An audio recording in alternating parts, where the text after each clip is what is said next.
Hyderabad, we have some very good news for everyone. The New York Times bestseller Inner Engineering, A Yogi's Guide to Joy, will now be available in Telugu.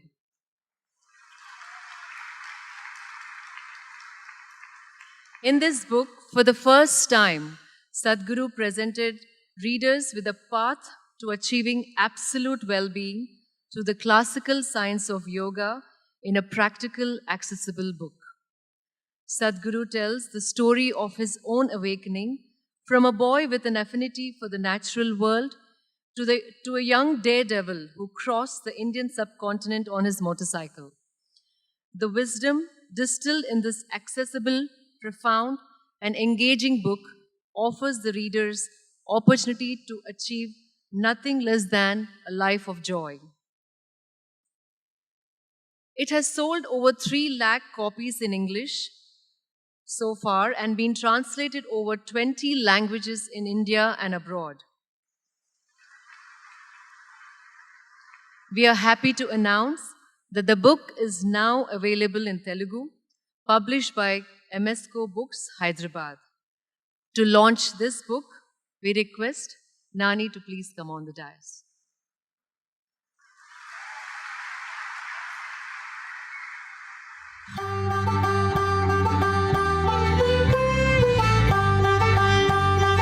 We also take this opportunity to thank Sri Chandrasekhar Reddy Garu, Chief Editor, MSCO Books, and volunteers who helped translate the book. We extend our heartfelt gratitude to Sri Vijay Kumar Garu, Chairman, MSCO Books, for publishing these books. Thank you, Nani.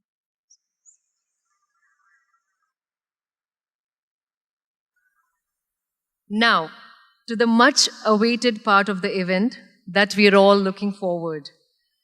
I request Sadhguru to please come on the dais.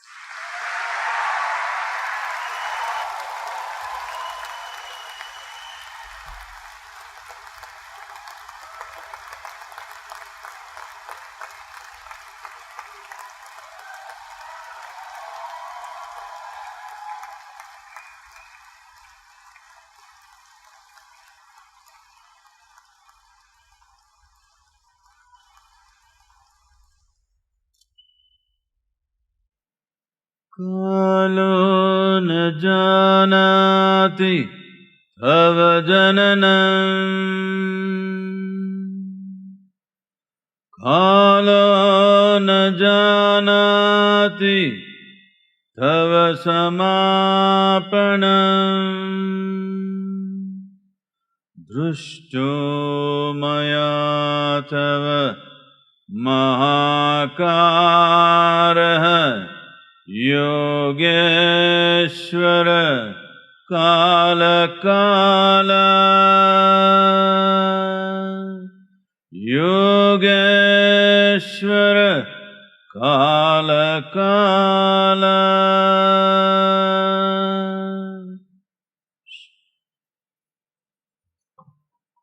నమస్కారం పేరుమా okay ఇక్కడ తెలుగు వాళ్ళు ఎంతమంది ఉన్నారు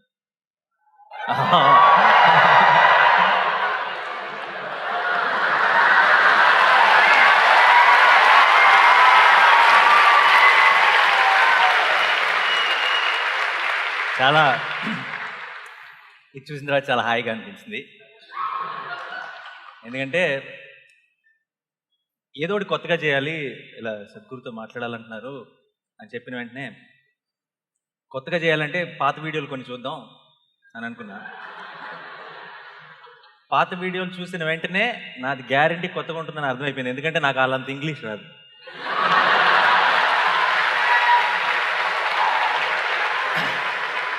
so ముందే చెప్పేస్తున్నా అయినా సరే నేను ఇంగ్లీష్లో అడగడానికి ట్రై చేస్తాను అదేమన్నా మీకు బట్లర్ ఇంగ్లీష్ అనిపిస్తే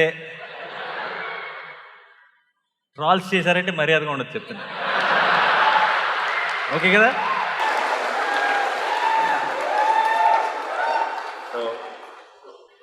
సద్గురు వచ్చేటప్పుడు ఆయనతో పాటు తిరిగి కార్లో వచ్చేటప్పుడు what is the equivalent for butler English 1 Telugu but అంతే అలాంటిదే సద్గురు కూడా తెలుగు వచ్చు సో కొంచెం ధైర్యంగా అప్పుడప్పుడు తెలుగు మాట్లాడేయచ్చు నేను వచ్చేటప్పుడు కారులో సద్గురు అడిగారు, సో ఇప్పుడు స్టేడియంలో వచ్చే మీ ఫ్యాన్స్ జనరల్గా ఏజ్ గ్రూప్ ఉంటారు అని అడిగారు. సార్ ఇప్పుడు వచ్చే ఫ్యాన్స్ ఎవ్వరు నా ఫ్యాన్స్ కాదు, మీ ఫ్యాన్స్, అండ్ ఇది అన్ని ఏజ్ గ్రూపులు ఉంటారు అని చెప్పాను. సో సార్ ఫస్ట్ టైం చాలా ఇదేంటి క్వశ్చన్ కాపీ చేస్తారు? అదే చెప్దాం అనుకున్నాను, ఎందుకంటే ఫస్ట్ టైం లైఫ్లో అంటే చాలా చాలా స్పెషల్గా అనిపిస్తుంది ఈరోజు. ఎందుకంటే లైఫ్ లాంగ్ టీచర్స్ అడిగిన ఒక్క ఆన్సర్ కూడా ఒక్క క్వశ్చన్ కూడా ఆన్సర్ చెప్పను నేను. ఈరోజు అన్ని ఆన్సర్లు ఉన్న వ్యక్తిని క్వశ్చన్స్ అడుగుతున్నాను.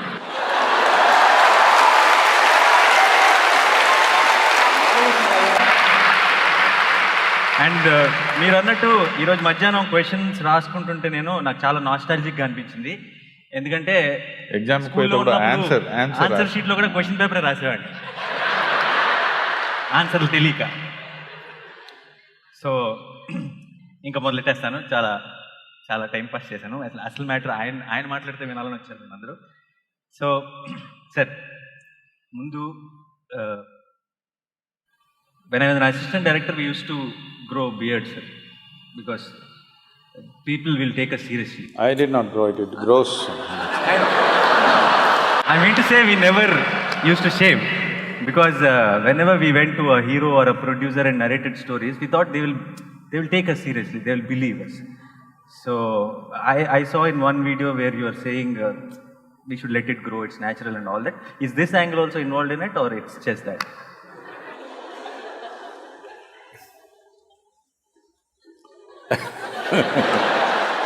Well, nature did not give anything for you which is unnecessary. It's all part of the evolution. So some people have removed some hair, some people have sacrificed their brains, some people out of their love for somebody they've given away kidney. I thought I will be more useful to the world if I keep everything as it is. You cut the nails kada? Avi kuda perinicharu. No, that also would not have been necessary if we lived in the jungle. It would have been useful and it would have gone worn out by use. Today, because lifestyles have become such that you don't use your hands so much, so maybe you will have to cut it. I just rub it on the rock usually. Those of you who don't have nail cutters like me, you don't have to bite it, if you just sit somewhere and do this.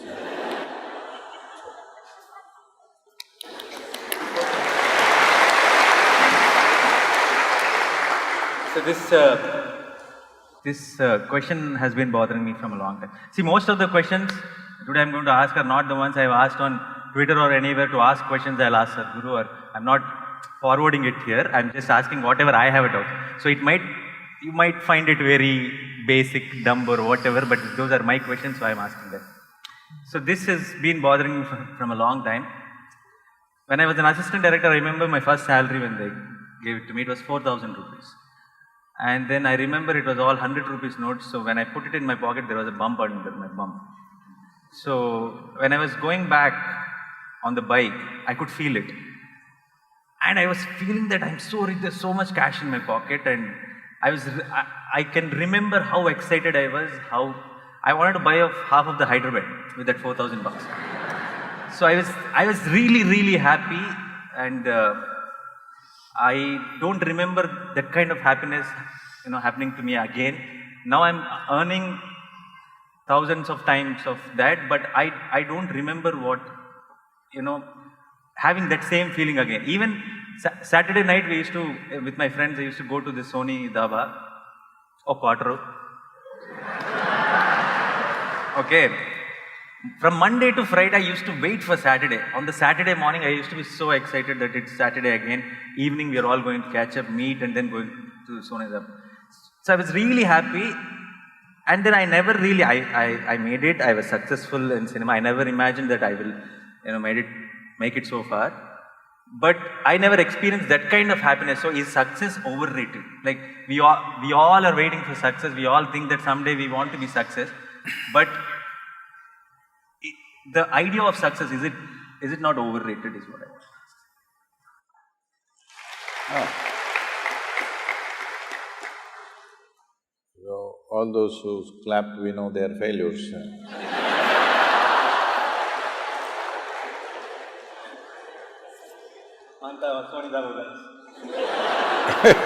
Maybe, they're all the Daba people. Yeah.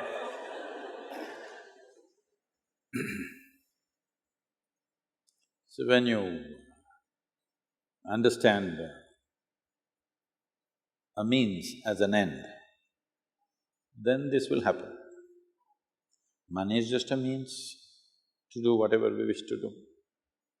The reason why everybody keeps a certain amount of money is so that tomorrow morning I don't have to worry, where's my breakfast? So that survival is taken care of, so that I can put myself into what I value most. Otherwise, every day morning I'll have to go in search of food. So, money is just about that. It is a means to organize a few things. A whole lot of people everywhere, particularly in Hyderabad, they're going at it as if money is their goal. Money is not your goal, it's just a means. So in your life, for the span of life that you have and the intelligence that you have and the capability that you have, how much means do you need is something you must gauge. Otherwise, you'll have means and you'll not have any goal. What is the use of a means? But there is no goal. You have a car, but you don't know where to go. What is the point? You know where to go. If you get on the bus, you will go there in 6 hours. If you get into your car, you'll go there in 2 hours. That's why you have a car, because you know where you want to go. Now you don't know where you want to go, but you have a rocket. What is the point? And anyway, if you bought half of Hyderabad, I want you to understand, the real fun is in the other half always.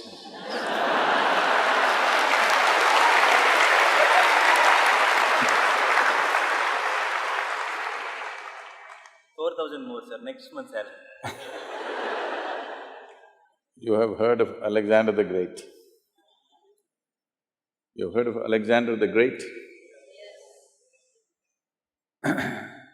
The moment you make an idiot like that great, then your life is ruined. Because I want you to understand what this man did. Alexander started off on his conquest mode at the age of 16. He went from country to country, killing hundreds of thousands of people, saying, this is my land, but won't sit there and enjoy that land, we'll go to the next one because the other part of the Hyderabad he's looking. Like this, he came all the way to India or to the entry of Indian subcontinent. By then he's 32. He's tired, killing, fighting, killing endlessly. He killed many of his very close friends who started off with him because they all wanted to go back. 16 years, no cell phone, you can't talk to your family. They have left their land 16 years ago. At the age of 16, 17, they are fighting endlessly, killing, blood, that's all they have seen. Everybody's tired, but this man wants the other part of Hyderabad. So, he went through a certain experience. Now, time is running out. For a warrior, 32 is not a good age. Things are becoming little weaker, not as good as it was at 25. So he is worried. So one thing is, he wants to conquer the world and it's taking too much time, so he wanted to become immortal. This is the next. Once you have Hyderabad, next is immortality. So he wants to become immortal. So he heard lots of stories, Indian yogis, mystics who lived for thousands of years, India is full of such stories. So he sent out an advance party of 8 soldiers. Go find an Indian yogi who will teach me the science of immortality. So they came looking around and then they found one yogi, somewhere probably looking at the descriptions, we think somewhere in the, let's say, in the Pakistani Punjab, that region somewhere, looking at the description of terrain, everything, it seems like that, we could be wrong, but somewhere in that region, what is presently Pakistan, which was considered India at that time. So he came and they came and they found a yogi sitting under a tree, just one loincloth simply, sitting there under a tree, blissed out. They looked at him and they said, you come, our Alexander wants to meet you. The yogi laughed and said, I'm not going anywhere, I'm here. If he wants, please ask him to come. They said, no, you better come, he is the emperor, you just come now. He said, no. They pulled out their swords. These are violent men, they can take off your life for nothing. Now he is given a good cause that he is refusing their orders. So they said, we'll take off your head. He laughed and said, take it off. I've finished everything that I need to do with myself, I'm just sitting here, enjoying my existence. You want to take my head, take it. See, if I take your head, I will not get your intelligence. This is one thing people must understand. If I could get your intelligence, I could take all your heads and keep it with me. But no, if I take your head, I will not get anything from you. Only thing is, I'll have a piece of meat to handle. So then they thought, oh, this guy is not scared of death, he must be immortal. They said, begged him, please come, our emperor wants to know about immortality. The yogi laughed, let him come here. Then they went back and said, I think we have met a man who is immortal because we pulled out our swords, that guy is not scared, obviously he must be immortal. Then he himself came. When he came, Alexander sat on his horse. Emperors wear the most stupid clothing. How… every day same clothing. And a metal crown is the most uncomfortable headgear to wear. At least this is nice, this comforts you. Crown is a terrible thing to wear, just wear one metal strap around your head for 2 days and see how it feels to be a king. So he tried to talk to him, he said, I want to know immortality. The yogi said, get off that stupid horse. Because have you seen always when somebody sits on a horse, they become like this? You sit on an animal which is less intelligent than you and suddenly you feel so big. So he said, you get off that stupid horse first. So he got off, then he asked about immortality. The yogi tried to tell him, see, this is not the way to go. If you want, I will teach you how to turn inward, we will see. He said, no, I want immortality. After much conversation, when it did not go anywhere, the yogi said, okay, you go in this direction. He gave the landmarks, how to get there, a long journey, about 5-day journey. There is one cave. In that cave, there is a bowl of water in a stone, on the stone floor, there is a certain amount of water. You just drink a handful of that water, you will become immortal. Immediately Alexander set forth. After 3 days, him and these 8 soldiers going, then he thought, if these 8 guys also become immortal, see, the power is in killing them. His power is, I can kill you any moment I want. Suppose you become immortal, I can't kill you, then how do I manage you? So he said, you guys stay here. The last part of the journey, I want to do it myself. So he left them there and alone he went, found a cave. Then he found that water as he was told. He went and put his hands and was about to drink. Then a voice spoke and said, "Don't drink that water. I drank that and look at my state." He looked around, who's talking? There was nobody around, by then the water slipped out. Then he saw a crow and the crow said, "Don't drink that water. I drank that water I don't know when. And now the problem is I cannot die." See, if we really want to punish you, death sentence is not such a bad thing.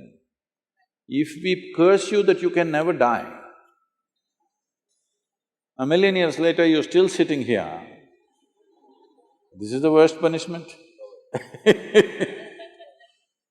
So, Alexander did one sensible thing, he did not drink that water, otherwise we had to suffer him even today.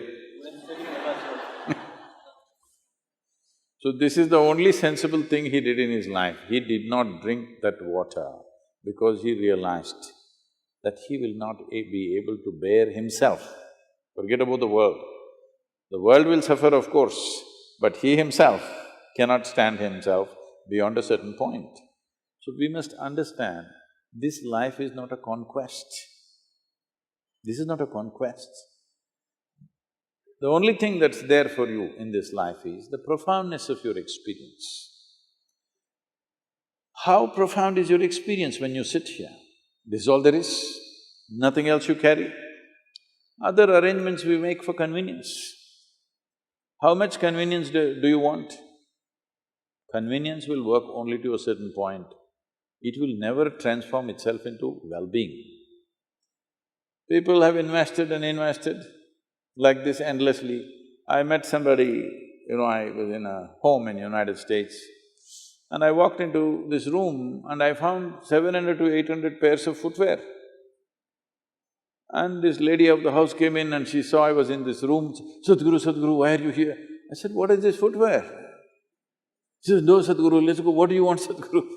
I said, "Whose footwear?" Then I see it's all ladies' it's all your footwear, 800 pairs. I can understand. You want one shoes for walking, another for jogging, another for golf, another for office, another for party. Well, you are a woman, you want all the 7 colors of the rainbow. All right, you have 25, you have 30, it's okay with me. 800. How will you wear on these 2 feet? You're not a centipede.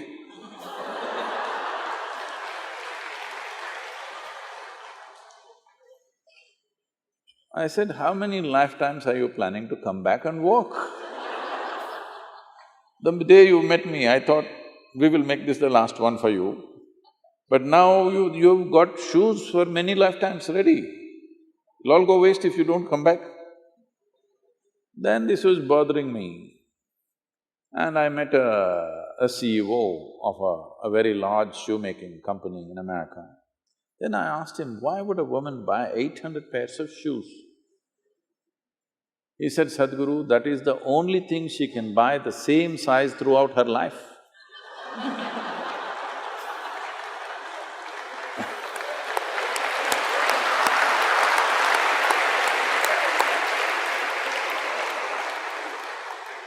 Then I thought it's okay, maybe.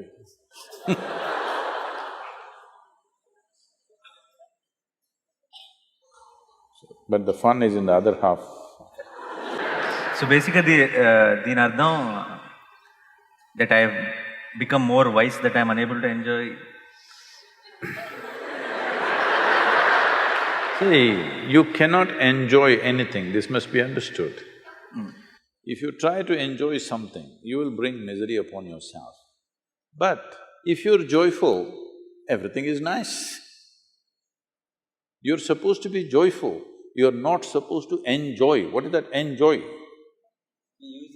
I know. When there is no joy, you try to enjoy. It is just that if you add one more alphabet… No. If you add one more alphabet, it'll become end-joy.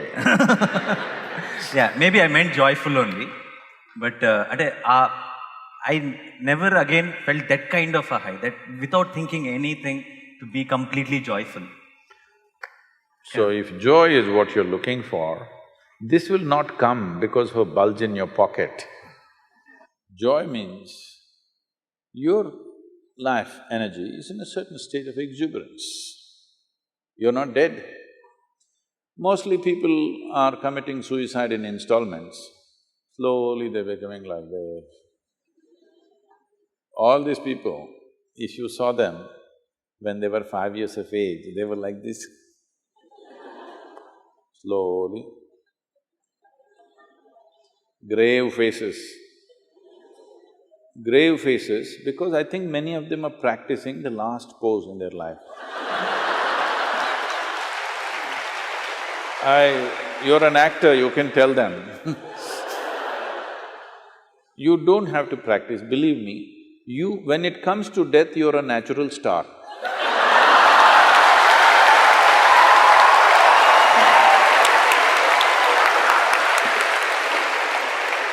Have you… I know. Have you ever seen any dead body which is having a wrong expression on its face? No. So why are you practicing now? Life has many expressions that will happen if you're in a certain exuberance of life.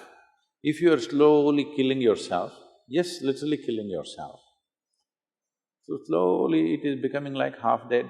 I want you to understand this. Fully alive is fantastic.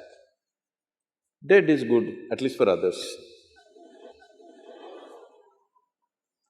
But half alive means it's torture. See, if I want to keep you, if I want to torture you, what will I do? Will I kill you? I will keep you half alive. That is torture, isn't it? So if you keep yourself half alive, this is torture. Every day waking up in the morning itself is torture for a whole lot of people.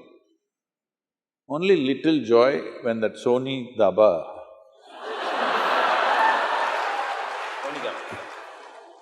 like in America, they have a culture, thank God it's Friday. Thank God. So if 5 days of the week is misery, how come Friday becomes joy? No, chemically induced something. This is the greatest danger in human life. Today we are going towards this very rapidly. To be healthful, we need chemicals. To be peaceful, we need chemicals.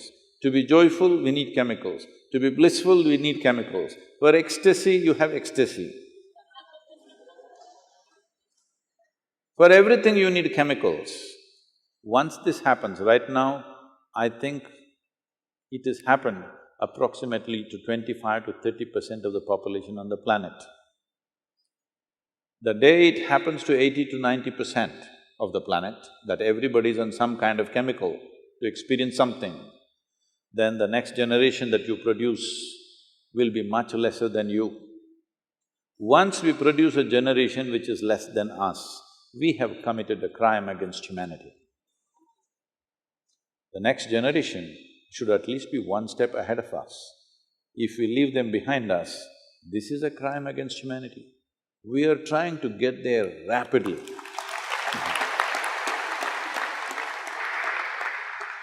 So ఇప్పుడు నాకు పర్టికులర్గా మళ్ళీ అలాంటి ఒక feeling ఇప్పుడు నేను feel అయ్యేది I think during my release time after working for 9 months on a film when I get to watch that film on screen that 3 hours is meditation for me. It's the most happiest moment in a year for me. I don't know if it's a good thing or a bad thing. So next question, నాకు ఎందుకు చెమటలు పడుతున్నాయి, మీకు ఎందుకు పట్టట్లేదు? I am the one who is facing the questions, నాకు తానే చెమటలు పట్టాలి.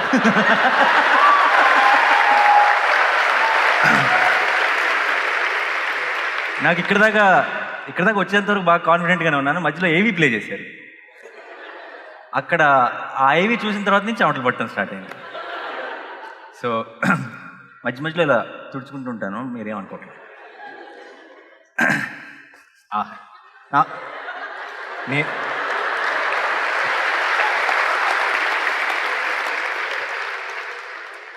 నేను మార్గదర్శిలో చేరాను, నాకు ఒక టిష్యూ బాక్స్ పెట్టారు. Thank you Sadhguru. కానీ మీ చేతి నుంచి తీసుకోవడం చాలా హ్యాపీగా అనిపించింది. నెక్స్ట్ ఇది ఇది ఇందులో ఎంతమంది కనెక్ట్ అవుతారో లేదో నాకు తెలియదు.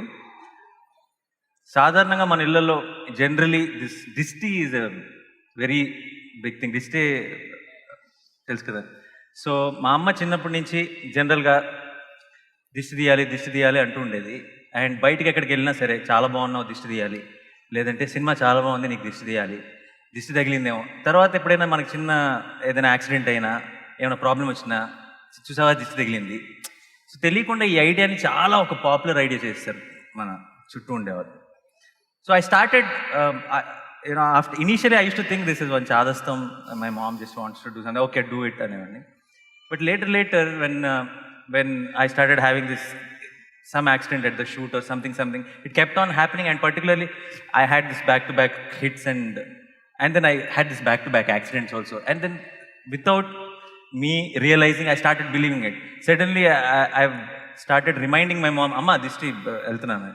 సో ఈ దిష్టి అనే కాన్సెప్ట్ రకరకాల మంది రకరకాలుగా చెప్తారు. పీపుల్ సే సమ్ ఎనర్జీ అంటారు, ఇంకోటి అంటారు. But it is a very house hold thing, it's a very popular belief. దీని మీద మీ అభిప్రాయం ఏంటి? ఇది ఉందా లేదా?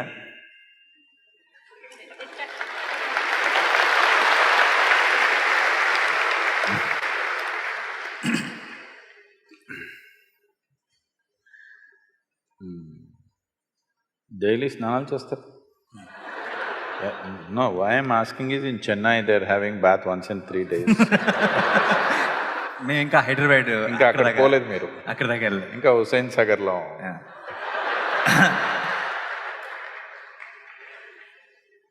So yesterday I was speaking with a prominent group of people in the evening. One of the government officials said all these rich people are having shower every day.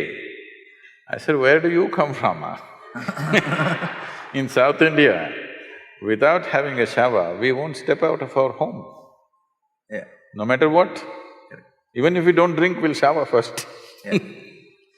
So don't start this new culture, have shower once in… Thank God it's Friday. So, you wash your body with water. It's not just about removing the dirt. Even if you don't have any dirt, have you seen after a day's work, if you pick up a lot of stuff, you come and have a shower, oh, it's like a new life has come. Does it happen? Not just cleansing the body, it's not the soap, just the water running over your body. You go take a dip in a river, stay there for 10 minutes, come out, just see, it feels like you're born again. Because you need to understand, this body is made of fundamentally 5 elements of earth, water, fire, air and space. This season in our yoga center, because we have a wind tunnel in the sense, from the silent valley, the winds, the monsoon winds that blow, gets kind of focused in the valley, and when it comes towards the yoga center, it'll be coming anywhere between 70 to 110 kilometers per hour, different times of the day. So at this time, all our people are doing sadhana just standing in the wind like this, because this is a wind wash. Water wash you're doing every day, wind wash you can do. People, yogis were always smearing themselves with earth, but today that's become mud bath in the spa, okay? So mud bath is there. Similarly, there is a fire wash. This fire wash, we call it klesha nashana kriya. That means an act which will take away the impurities that gather around you. Because your body is not just here, your body doesn't stop here, it extends itself. Have you noticed? Probably women are more sensitive to this than men. You don't have to be touched by somebody. If somebody comes a bit too close, not a psychological thing, that's a different matter. Psychological and emotional aspects are there. Leaving that, if somebody comes too close, right there itself there is a feeling that, you want some distance. They haven't touched you, just like this. This itself causes some disturbance, isn't it? Because the body doesn't end here, the energy is little beyond that. How much beyond that depends on how exuberant your life energies are. If your life energies are truly exuberant, you can fill this hall with it. Otherwise, it is at least little bit. For most human beings, it could be anywhere between 3 to 9 inches outside of their body. So as impurities gather on your body, if you drive a two-wheeler, you will see I become younger every time I ride a motorcycle. Because if I ride for 4 to 5 hours and come back, people say, Sadhguru, your beard has turned black, full black carbon. So… Pollution. So you gather material on your body, you wash it.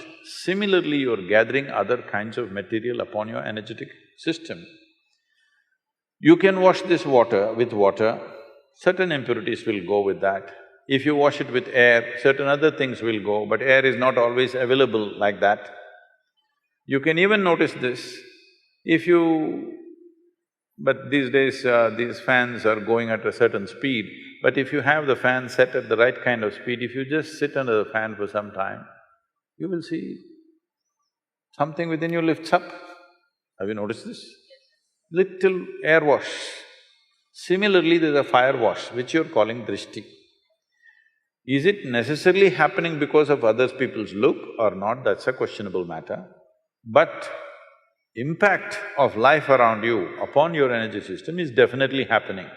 If you have a spiritual process within you, that is, you're doing some kriya or you're doing some meditative processes, then you don't need all this, because you know how to wash yourself from within.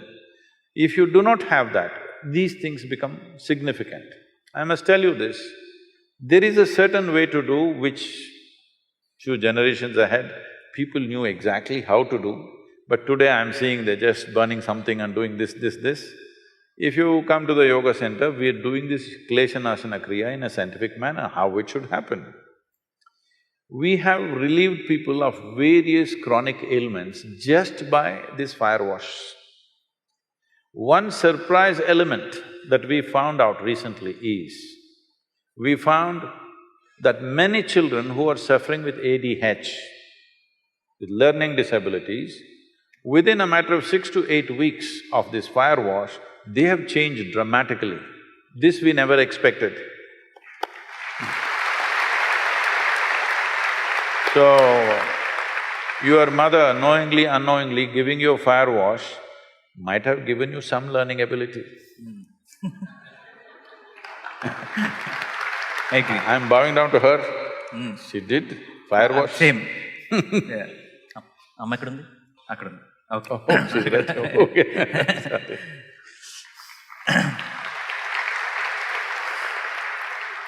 ఇందాక మీరు మన body కొంచెం బాడీలోంచి బయటకు extend అవుతుందని చెప్పినప్పుడు కూడా నేను బాగా కనెక్ట్ అయ్యాను, ఎందుకంటే మాకు సినిమాలో ఫైట్లో ఇక్కడ దాకా తీసుకొస్తే పడిపోతాం మేము. That's true. టచ్ అవ్వక్కర్లేదు. సో ఇది చాలా క్యాషువల్ డౌట్. రఘువరన్ అనే చాలా మంచి యాక్టర్ ఉండేవారు సార్. రఘువరన్ పేరు, ఆయన పేరు చాలా పాపులర్ యాక్టర్, ఇప్పుడు లేరు. ఆయన యాక్ట్ చేసేటప్పుడు ప్రాంప్టింగ్కి డైలాగ్ వేరే లాంగ్వేజ్లో యాక్ట్ చేసేటప్పుడు, when he used to act in other languages, for prompting he used to give these spaces in between dialogue and dialogue, where assistant director used to prompt him. So that became a style. The spaces became a style, and it was very popular then. Sometimes when I was seeing the videos, sometimes when there was some one complicated question, you start laughing. So I doubt if that's the prompting break. Really? Okay. No, who is that person who is prompting in your head, and how do you, in that little fraction of second, so well composed answer will come out? How is that possible? No.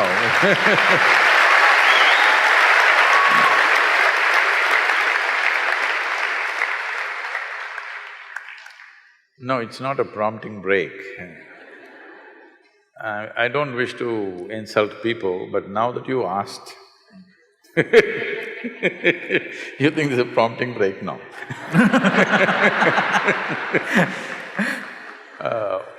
What usually people think is very complex is usually the dumbest thing possible. What people think is very simple actually has a way to touch life. Simple things that people ask has profoundness to it. Most profound things are very simple. This complication is coming because of their own mind, not because of life. So when they ask these stupid questions, which they think is intellectually complex, I can't help laughing.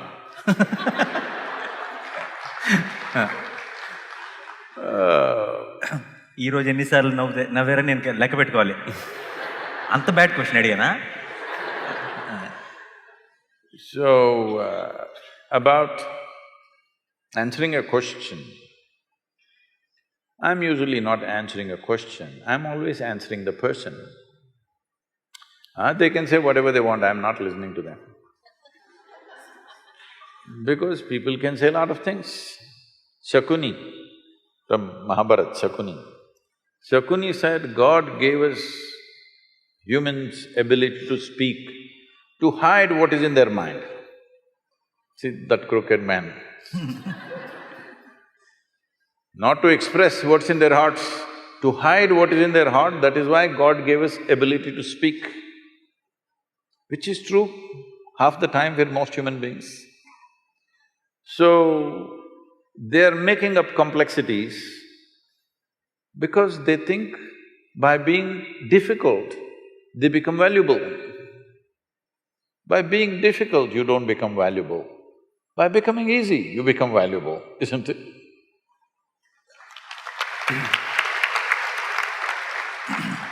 This has happened to everybody, but particularly to the so-called spiritual people. You tell them anything simple, they will speak in a language that you cannot understand. First thing, this is the knockout. The first knockout is, if you say something, I'll tell one sloka that you cannot understand. See, it's a way of totally knocking you out. I say something that you have no clue, you cannot figure this. Now I will go into a long philosophy about a simple question that you ask. So, people are making a living by making simple things complex. My life is about making complex things simple.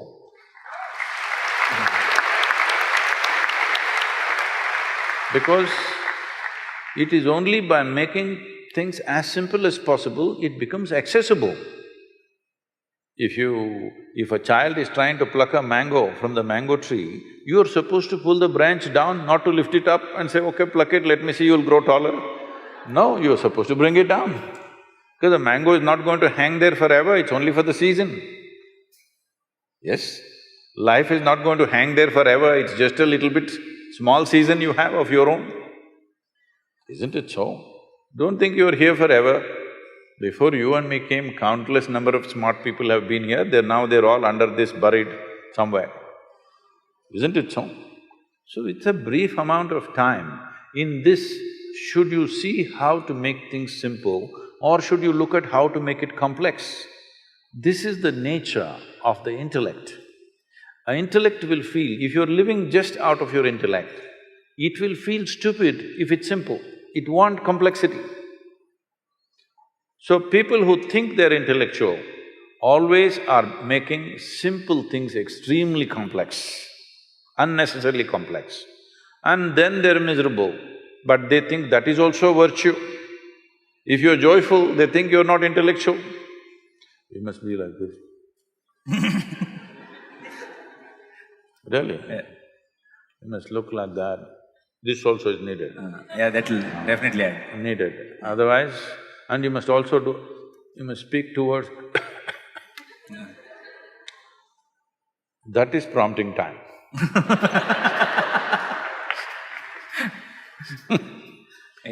I don't have any prompting time because I have no knowledge, I have no nothing. I just tried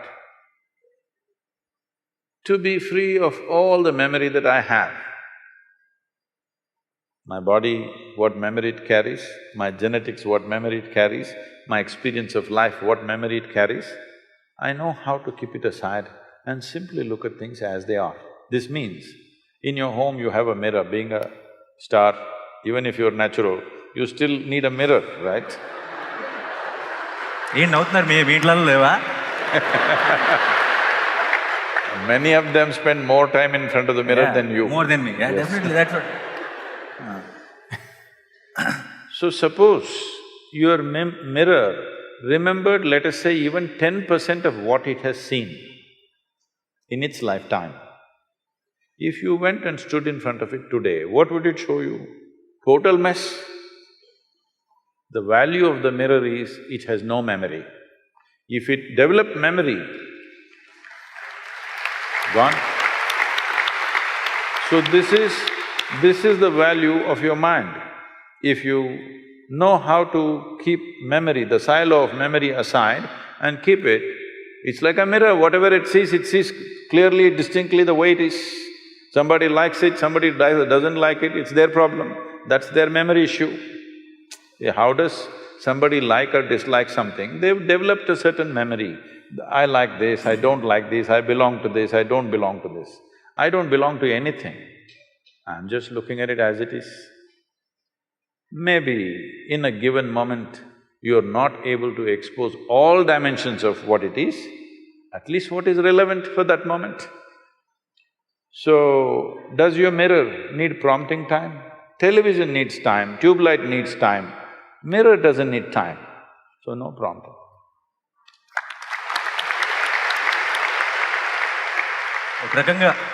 ఒక రకంగా ఇదే question నేను అడిగింది, ఎందుకంటే ఇంత అందంగా చెప్తారు answer. ఇప్పుడు సేమ్ క్వశ్చన్ నన్ను ఎవరైనా అడిగితే, ఇప్పుడు నా కార్ ఎక్కడ ఉందని ఎవరైనా నన్ను అడిగితే పార్కింగ్లో ఉంది అని చెప్తాను. ఆయన పార్కింగ్ అనే మాట మాట్లాడరు, ఏదో చెప్తారు కానీ పార్కింగ్లో ఉందని అర్థమైపోతున్నాను. అది అంత అందంగా ఎలా వస్తుంది అన్నది ఇప్పటికి పెద్ద డౌట్. అదే క్వశ్చన్ అడిగాను అండ్ దానికి ఆన్సర్ వచ్చేసింది. బట్ అది ఎలా జరిగిందన్నది నాకు అర్థం కాలేదు. సో ఇక్కడ పెళ్ళయి పిల్లలు ఉన్న వాళ్ళు ఎంతమంది ఉన్నారు? ఆహాహా, చాలామంది ఉన్నారు. ఓకే, ఓ అదే అందుకే క్వశ్చన్ అసలు యాక్చువల్గా. సో ఈ question it's from a parent to a parent. మీరు I have seen few videos where you spoke about your daughter. This has been a big doubt as a father for me because growing up, my father was very strict. Then I thought I have to be very friendly with my son, like a friend. And then I have seen few kids who are really spoiled because their parents have been really friendly. And then I think little bit of koncham strict undalem. So there's a lot of confusion. What do you think according to ante neeru obviously to each to their own, but మీ దృష్టిలో what is the right way of parenting? To be వాళ్ళకి full ఫ్రీడమా లేదంటే కొంచెం tough ఉండాలా పిల్లలతో? Why should we think on these terms? A child is not a… You must understand this. If a tiger is born, let's say, a tiger cub is born, 90% of what he needs for his life is within himself. Only 10% parenting. The tiger's parents, mother and father, do just a little. 90% is intrinsic. If he just eats well, he becomes a good tiger. This is all. But now you're born as a human being, your only 10% is within you of being human. 90% has to be nurtured. This is the significant thing about being human, because the range of possibilities of how many varieties of human beings you can be within yourself is too many. That is not so for any other creature. They are born like that, nature has fixed it like that. Little variations, 10% variation between one tiger and another tiger. If both of them eat well, they're about the same tigers, isn't it? So because of this, human parenting becomes an important aspect. So once you bear a child, it's a 20-year project. That is if they do well. If they don't do well, it's a lifelong project.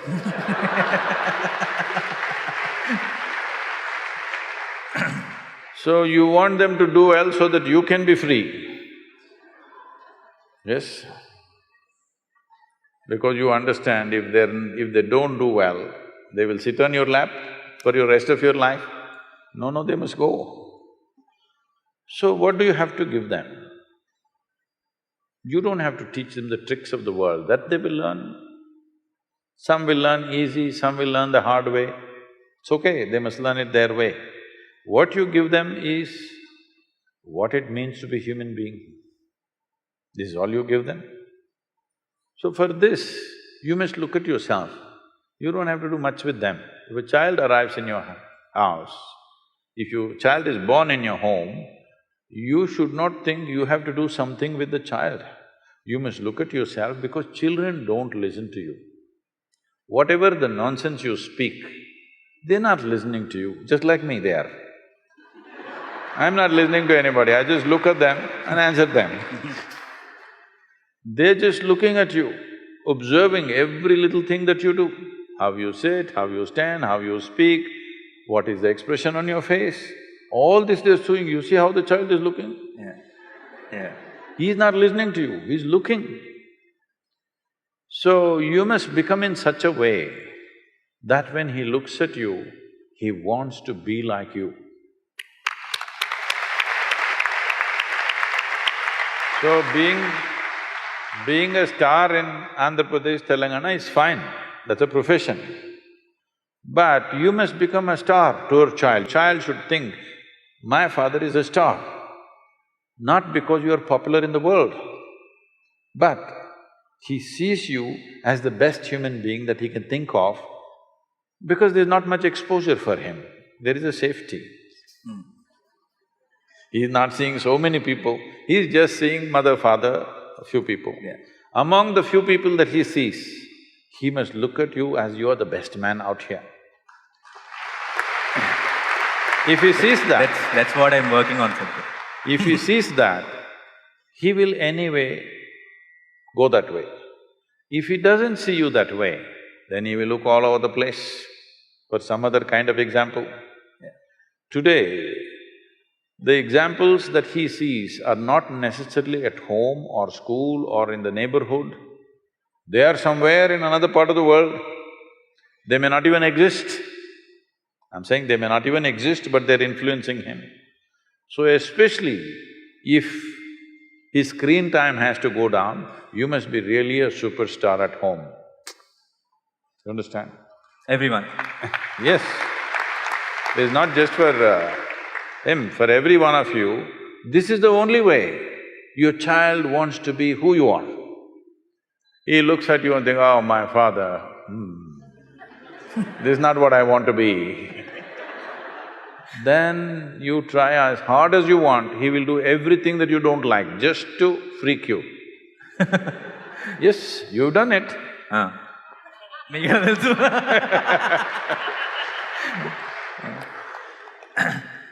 Just to freak you, he will do something. Just in reaction, even if you're saying the best things, he is doing the opposite of it, just in reaction. So this is very, very important. This is not about giving freedom, this is not about being strict. You just create an atmosphere where he's naturally looking up to you, he wants to be like you. In this, if you fix yourself, everything is fine, there's very little parenting to do.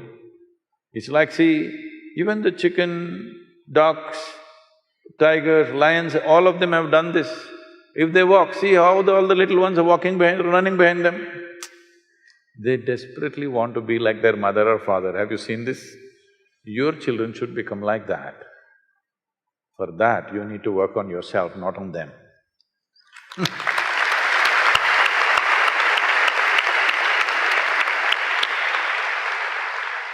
ఆన్సర్లు వింటుంటే మంచి క్వశ్చన్లు అడుగుతున్నాను confidence వస్తుంది.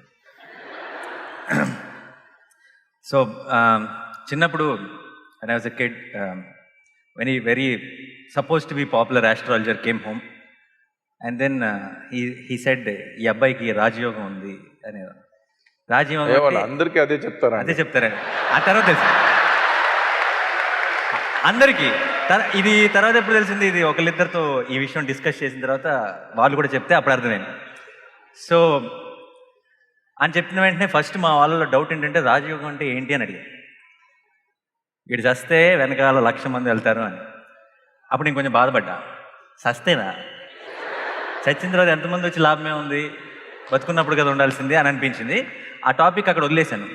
But then as I grow, when I was watching this generally in the industry, outside, everywhere, నిజంగానే చస్తే మంచోడైపోతాడు ప్రతివాడు. ఎందుకు అయిపోతాడో నాకు తెలియదు. Every time a politician or an actor or somebody in general also outside, somebody dies and then they have such good things to talk about them. Everybody says he's a friend, he's such a good guy. And sometimes I keep wondering, I wish these guys came back into life and they heard all this and went back to die again. So why is this happening? Because అందరికీ ఒక సడన్గా ఒక మంచి వచ్చేస్తుంది, అంతా చాలా మంచి. ఎంత మంచి యాక్టర్ అంటారు, వాడు సినిమా రిలీజ్ అయినప్పుడు ఎవరో మాట్లాడుతున్నాం, చచ్చిపోయినప్పుడు అంటారు Ravana. So why, what is the reason? చచ్చిపోయిన వాడు ఏదైనా తప్పు చేసినాడా ఇదివరకు? చచ్చిపోయిన వాడు ఏదైనా తప్పు చేశాడా? చేసిన వాళ్ళు ఉన్నారు చాలా మంది, వాళ్ళకి కూడా చాలా పొగడ్తలు చూశాను. చచ్చిపోయిన తర్వాత లేదు. అందుకే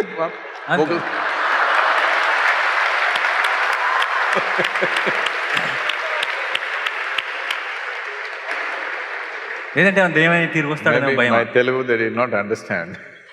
చాలా బాగా మాట్లాడారు కదా, ఒకసారి ఆయన తెలుగుకి.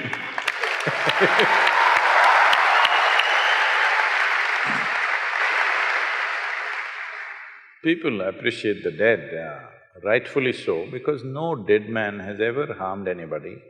No dead man has done anything wrong ever, except that he smells if you don't treat him well. That's the only thing. You have to…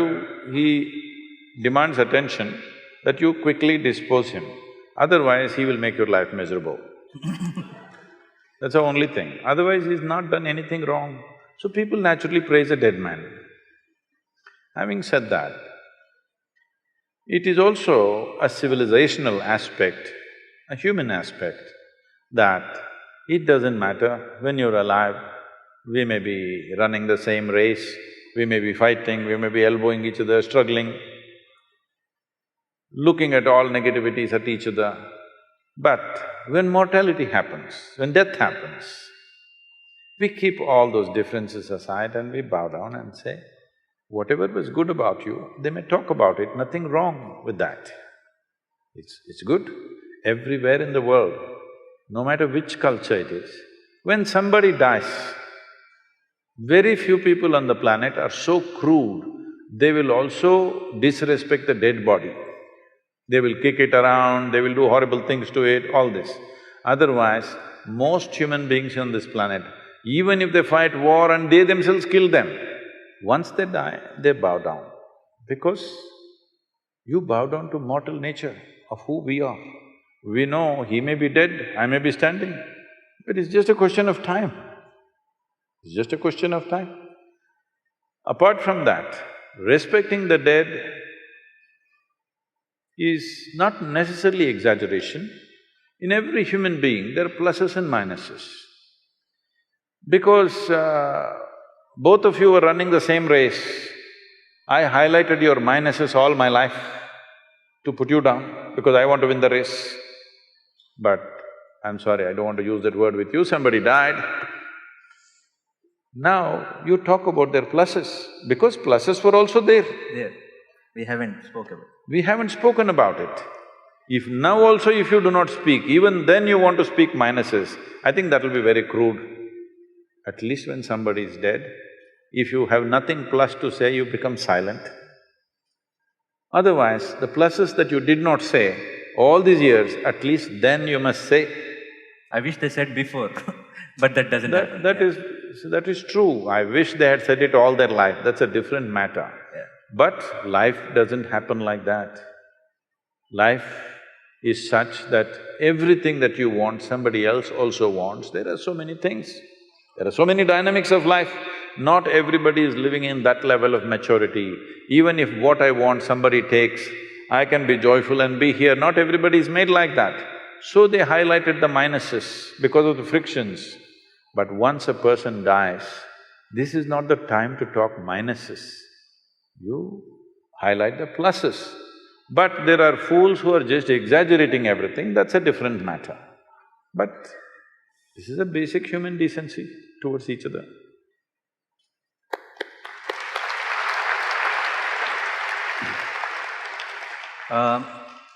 Growing up, never used to get to listen to this word depression much. Very, very rarely a word like a psychiatrist or a depression or something. Now that we are all aware of that, then and people know that it's a genuine issue, and we'll talk a lot, which is very good. I understand completely. But then I also realize there's so much of talk happening. Almost every alternative person, in some conversation, we hear this depression word happening a lot nowadays. I'm happy that the awareness has become more, but again, at the same time, I'm also realizing there are few people who suddenly might be feeling a little low one particular day, and they want to believe that it is depression. I know the depression is a very genuine, serious problem, but because of this overexposure, is it a good thing or is it a bad thing? Is it really pushing the next generation into a, thinking any small hiccup also thinking that this might be something serious problem, and they giving into it? Oh, I didn't know that was a popular question. With your question, you're getting into trouble. If I answer this, I will get into deeper trouble.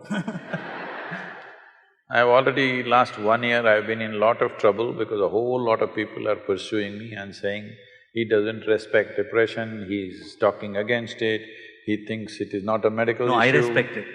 By the way, I don't want to be in trouble, but I genuinely believe it, but I just don't know, it's…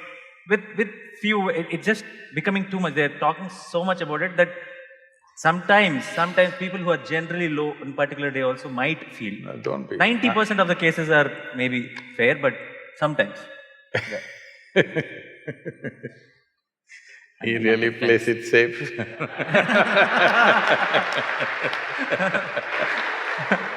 It is not that. I am not made like this, that if somebody is suffering, I'll mock them. That's the last thing I'll do in my life. Yeah. But these days, it's become an activism about everything, not just one aspect. So people are always looking for a cause in their life. Any one word, something, without even understanding what is the context of that one word, simply they'll go on. So let me tell you this. This depression issue came up. It was a quote, a daily quote in which I said, whatever the nature of your ailment, physical, mental, essentially the source is within you. Either your body has turned against you or your intelligence has turned against you. It's a fact. You can give it many names, you can call it stress, anxiety, depression, this, that. Something has turned against you. That is, something within yourself has turned against you. Some outside situations also may prompt you, push you in that direction.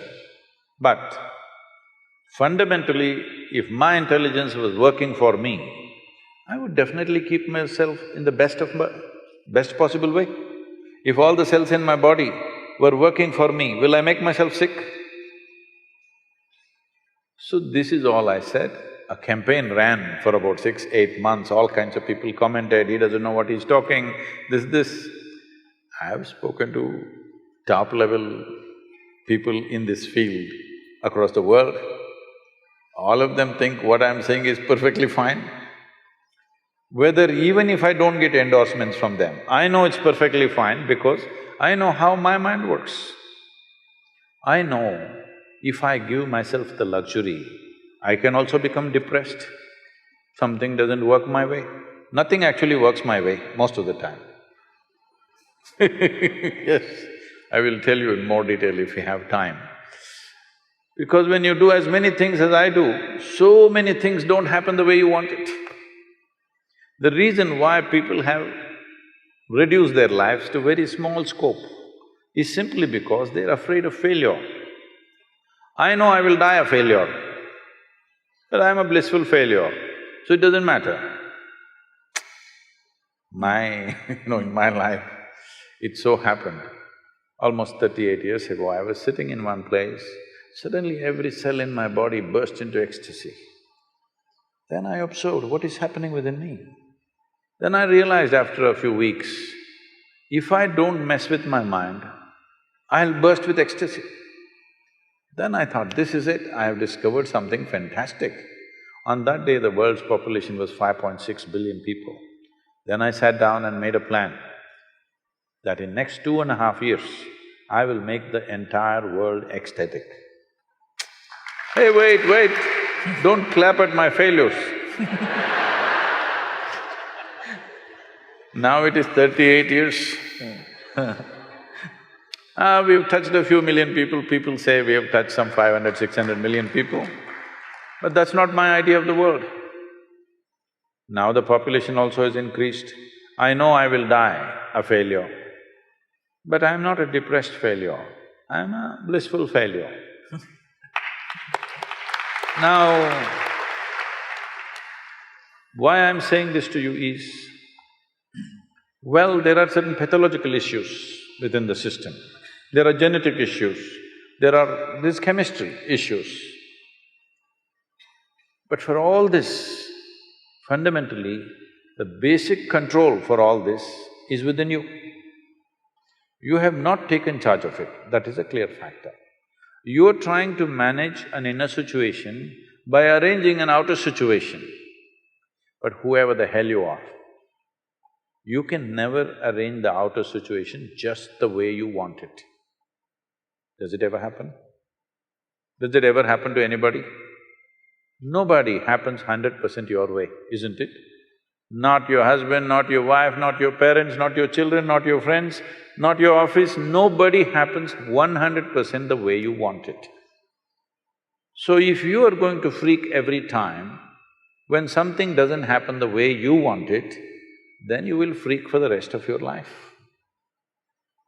So if you see this, you would understand that the source of all human experience is within you, including how your chemistry will slosh is within you. When somebody is ill, are we going to talk all this to them? No. They need care, they need help, they need medicine, they need compassion, that's a different matter. But those of you who are healthy, if you think, because right from childhood this comes, if you are sick, you get attention, if you're joyful, you'll get scolding. This must change in the society. Joy should get attention. Misery should not get attention. This is a very misunderstood way of handling things. If a child is jumping with joy and screaming, "Ay, why are you screaming?" If you like this means, moo, moo, moo, moo. It's just a wrong way of raising a child. Because a child must understand he must invest in being well. He must not invest in being unwell. Unwell will not bring any results or rewards to him. He must understand this in a very deep way. If he thinks being unwell, physically or mentally, I will get lot of attention and rewards, he will work towards being unwell. This may look very simplistic, but I'm telling you this from a very profound dimension of who we are. There is something called as life energy, as intelligence. Intelligence is not the bone box that you carry. If you… See, does your avkai look like you? Hello? Does it smell like you? Does it feel like you? No. If you mix only just chili and mango and rice and eat it, it goes inside and becomes you, isn't it? There is an intelligence within you which can make this horribly spicy stuff into you. There's an intelligence or no? You eat a banana, it becomes you. When there is such a dimension of intelligence, from all kinds of nonsensical material that you give, it makes a human being.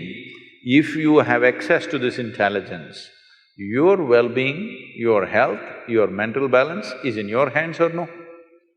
If you don't take charge of this, then you are thinking it is all happening to you. So a lot of people for ages, especially in the last 100 years, because of psychiatry developing in a certain way, people started saying, no, there is genetic things, you can't touch it. Well, now genetic sciences are telling you in 24 hours, you can change your genetic code completely if you do the right things with yourself. You can change the genetic patterns of who you are in a matter of 24 hours. I can show this to you. People who go through certain types of initiations and processes, 24 hours later you look at them, their very face will look different. You cannot recognize them, they will become like that. Because you can transcend your genetic limitation. In fact, this entire culture is about that. Spiritual process means that. See, when you are 18 years of age, you don't want to be like your parents, I want to be something different, this, that. But you see the same person, by the time you're 40, 45, you begin to walk like your mother, talk like her, sit like her, stand like her. Have you noticed this happening to you? Because the genetics are taking over. We call this traditionally as karma. Karma means past memory is ruling the present. If memory rules the present, if your memory structures who you are, you have no life of your own. You're just an extension, you're a recycle, you're not a fresh life. Spiritual process means just this, that you want to break away from the limits of your memory, because memory means there is evolutionary memory, there is atomic memory, there is elemental memory, there is genetic memory, conscious, unconscious, articulate, inarticulate, there are many kinds of memories. You want to transcend this so that you become a fresh life, your experience of life is completely fresh. Otherwise, you're just a recycle of the past. Why same problems exist after 100 generations is simply because nobody breaks the memory cycle. There is these words which are all misunderstood today. There is something called as samsara. Samsara means, in Tamil it's become samsara means wife, because she keeps them on the rope and keeps them run around. Samsara means cyclical movement. That is, everything that is physical in the existence is in a cyclical movement. You take an atom, it is doing this. You take the planets, it is doing this. You take the galaxy, it's doing this. You take the whole cosmos, it is doing this. Everything that's physical is in cyclical movement. So if your entire experience, particularly if your identity is completely rooted in your physicality, you will also be in a cyclical motion. If you want to break this, a dimension beyond physicality has to come into your experience. If you touch something beyond your physical nature, then we are saying this is spiritual. You went to temple, church, mosque, wherever, this is not spiritual. There you're going, what is the prayer about? What is the prayer about? Dear God, give me this, give me that, save me, protect me. Hello? This is just survival, outsourced.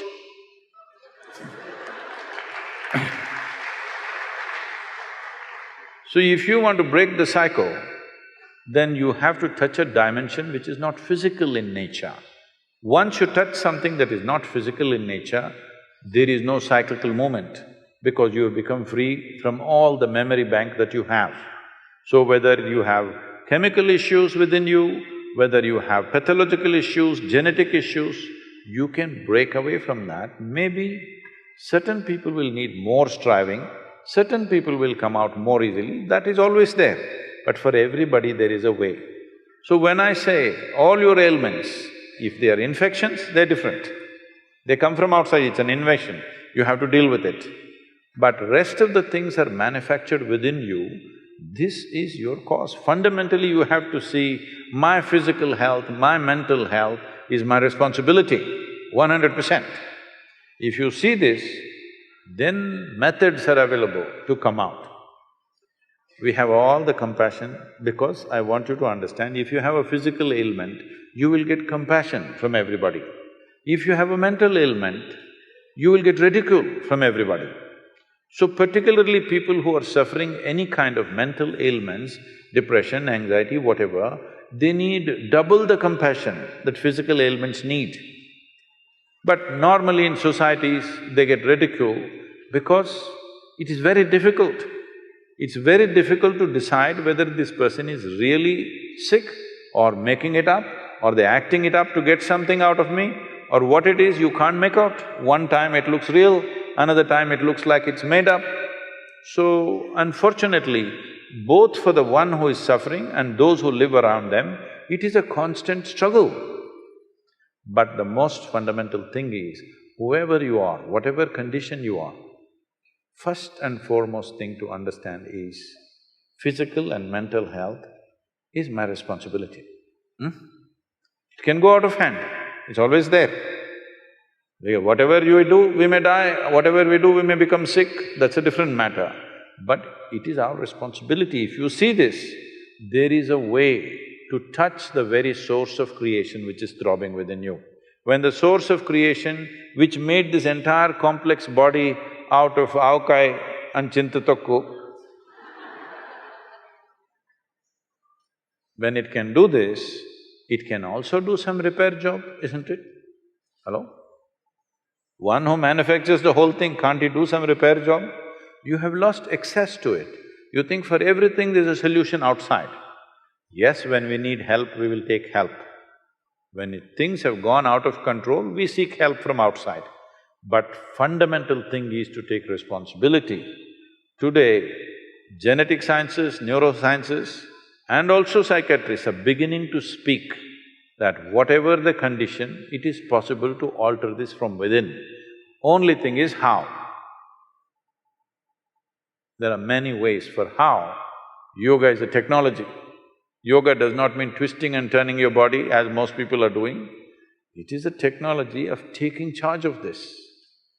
One thing is very clear, even if you go to the doctor, they're only giving you a pill, isn't it? What is a pill or a tablet?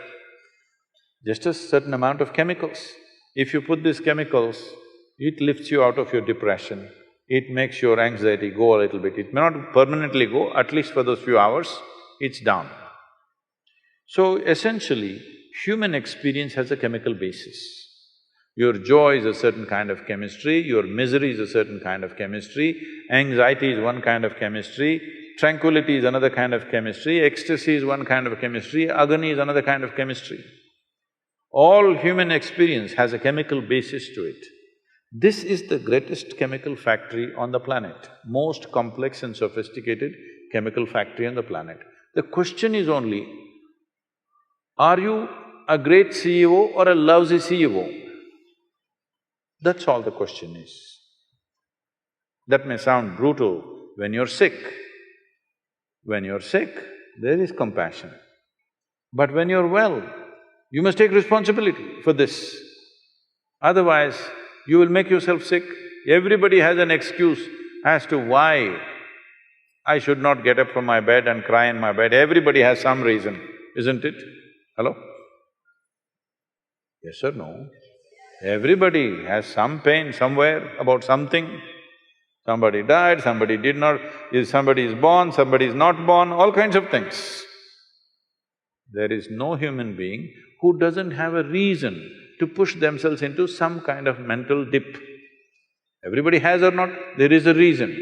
Some people get there, some people don't get there. Is it always intentional? No. But there is an inner intent. That intent may not be a conscious intent. There is a chemical intent, there is genetic intent. Your atte was depressed, now you don't know why. You are fine and suddenly you're depressed because there is a genetic intent. But this intent can be altered if you take charge of yourself.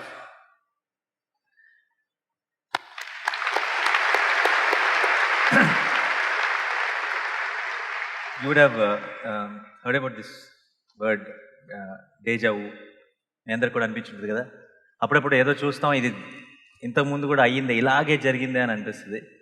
So I always strongly… సినిమాలో అలా జరుగుతుందా? అదే scene చూపిస్తారా? అది it's called some loop effect. There are some 4 or 5 films made which keeps repeating itself. But in life I felt strongly few times, I know it's not possible, but I saw something and I thought, exactly ఇదే ఇలాగే ఇంతకుముందు జరిగింది. అది ఎందుకంటారు? What you think is that? Bad direction అండి, అదే scene వస్తుంది.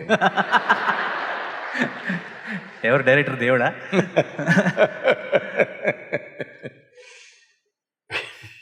It's just some మన చిన్న గ్లిచ్చా, ప్రాబ్లమా మన మైండ్లో, లేదంటే దానికి ఏమన్నా వెనకాల ఒక బ్యాక్ స్టోరీ ఏమైనా ఉందా? There are many dimensions to it, but One thing is, most people are afraid of anything that's unfamiliar. They have a fear of unfamiliar. So, they have set up a mechanism within themselves, they're looking for the familiar. Either they will do what you said just now, I have seen this somewhere, otherwise they'll look at somebody and say, oh, she looks just like my sister. She doesn't look like your sister. But, you know, just the same, two eyes, one nose, one mouth, just like her. Like this they will find reasons because they're looking for something familiar. This usually happens to people when they're in that phase of their life, when they're not able to figure out what is happening with their life, or they're in a new space where they don't know anything about it, suddenly they will invent things that from somewhere else, this person looks like my grandfather, that person looks like my uncle, this person like this. Oh, this tree, I have seen it somewhere. Even that same damn tree never looked the way it looked on that day, I want you to know. Hello? Even that tree, if you have seen it earlier, it won't be the same. Day to day it is changing, isn't it? Day to day everybody is changing or not? So, but is it possible that somebody can revisit something? They can, but 99% of the time, it is not so. They're looking for something familiar.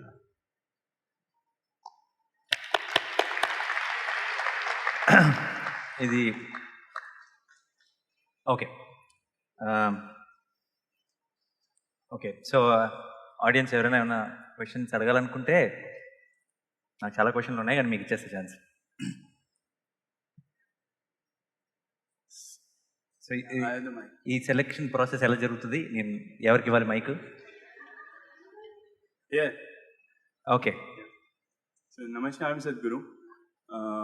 So, I'm not sure if you have heard of the TV series called Sacred Games. It's very famous or unfamous. It is a lot of sexual and violence content in it. So, what do you think art and entertainment should be given that much space, or it is disturbing to know that TV series like these are very famous and popular in today's generation?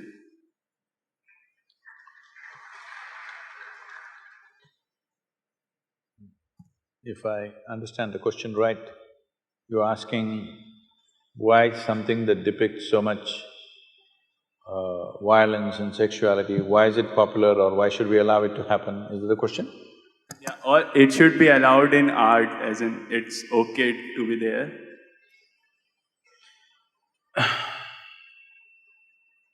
See, the dangers of this, even addressing this question is, now, if you address this question, immediately some people think their own ideas of what's right and wrong can be imposed on other people, which will not work. In a free society, it will not work. At the same time, is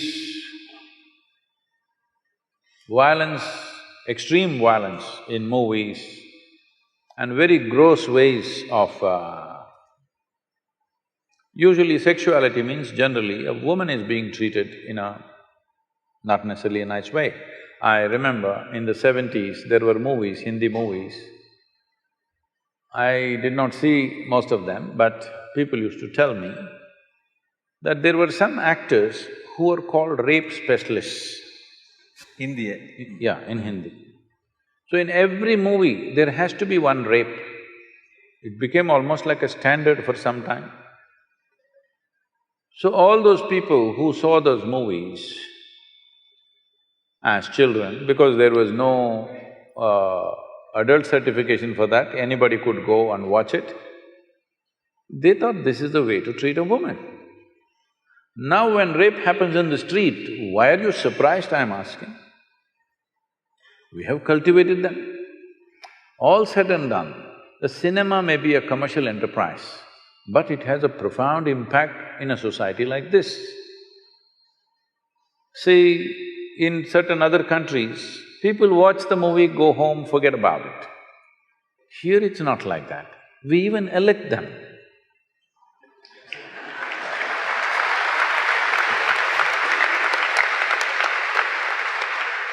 Because a cinema is not a cinema. Cinema is more than reality in this country. So when it is like that, I think it should be conducted more responsibly. What is it that we are trying to create? If you try to control it from outside, it'll become ugly. If people use just about anything and everything to make money at the cost of the society, that is definitely ugly. So, I don't know what this television serial is because I never get the time to look at that place. Whatever it is, I don't know in what context. See, there is violence in the society, you don't have to hide it, you can show it. There is sexuality in the society, you don't have to hide it, you can show it. But are you glorifying it or are you showing it in a way that people say, this is not the way? You showed a rape because it's happened. When people see it, they must say, this is not the way. If they think, wow, this is the way, then what kind of society are you creating?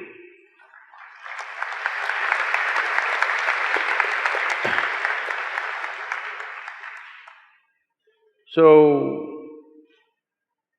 many times this has come to me in various different forms, this kind of question. I think people are hiding behind art. I'm sorry if I say anything wrong. People are hiding behind the term art. If it is art, it should not be so commercial. You're doing commerce and you're calling it art. There may be some artistry involved in it, we appreciate that. But there was a time when we were growing up, there were art movies and there were commercial movies. Now there is no such thing, commercial movies are art. So commercial movies are made essentially to make money. Somebody is investing to make money, nothing wrong with commerce, because nothing wrong with commerce, nation's commerce has to develop in all levels. So entertainment is also commerce, it's fine. If it is commerce, then it must be controlled, there must be proper… For every commerce, there is a certain amount of control, isn't it, in a society? In this society, though today everybody, at least a big percentage of population is drinking, still we are holding on to it that you cannot advertise alcohol. They will show an alcohol bottle and say CDs and music. Yes or no? Sparkle water. Sparkling water. That is okay, but CD and music, how does it come, I don't know. Anyway, I'm saying when we see it is going to influence the society in a big way, there are controls. So, if something is going to impact the society, there must be some sort of control. It is best the self-control is self-imposed rather than a government agency imposing it, because then it'll become something else very ugly, it'll become somebody who doesn't know anything about it. It is not about deciding what people should see and should not see. It is about where do we want to drive the society. Right now, more than… I don't know about this television serial, I'm continuously speaking about all the… what are these… video games. A 5-year-old child enjoys shooting people. That's the only thing he plays. He enjoys shooting people on the screen. It's quite good because it doesn't spill blood anywhere, it's okay. There it spills, but it's okay. Now when he becomes 18, doesn't he want to get a little real? Hello? In United States, the school shootings are happening. People think it's an American phenomena. No, no, no. If there were guns in Indian homes, it will happen. Hello? You think it won't happen? In America, in every home, there is more than one weapon, all right? In almost every home, there is more than one weapon, minimum. There is at least a shotgun and a handgun, for sure. We have toy guns. Not that, Kids, I'm saying yeah. real firearms. Yeah. So there is excess, so it is only happening in America. But if there were weapons in Indian homes, even here kids would be shooting each other, for sure. When emotions fire up, you want to shoot, isn't it? So from the age of 4, 5, if you're practicing how to shoot people, when you become 16, 17, 18, don't you want to get real? Don't you want to see some real blood? I don't see what's wrong. If you are cultivating your children to do this on the screen continuously, what is the problem for you if he gets real? Or if his friend gets real and he shoots your child, what is the problem, I'm asking? Because you must understand, certain actions have certain consequences. This must be handled responsibly by people who are creating those things. If you bring laws for everything, then society becomes ugly. Government cannot manage these things, people should manage these things. So if somebody makes such a thing, people should not go and watch it. But no, they all want to go and see. So somewhere they enjoy it, isn't it? Today you see any of the Hollywood movies, it's not like before. Before also they were shooting, but now it comes, the bullet enters and the brains splash and there is a rerun. Again it comes in slow motion and splashes all over the place. People are enjoying it. Once you enjoy these things, then violence is inevitable on the street. It's just a question of graduation, isn't it? So, what kind of society we want to create? All those people who influence the society in a big way, whether artists, politicians, media people, spiritual leaders, religious leaders, whoever has influence over people, they must look into themselves and see what is the consequence of our actions. This much responsibility must come.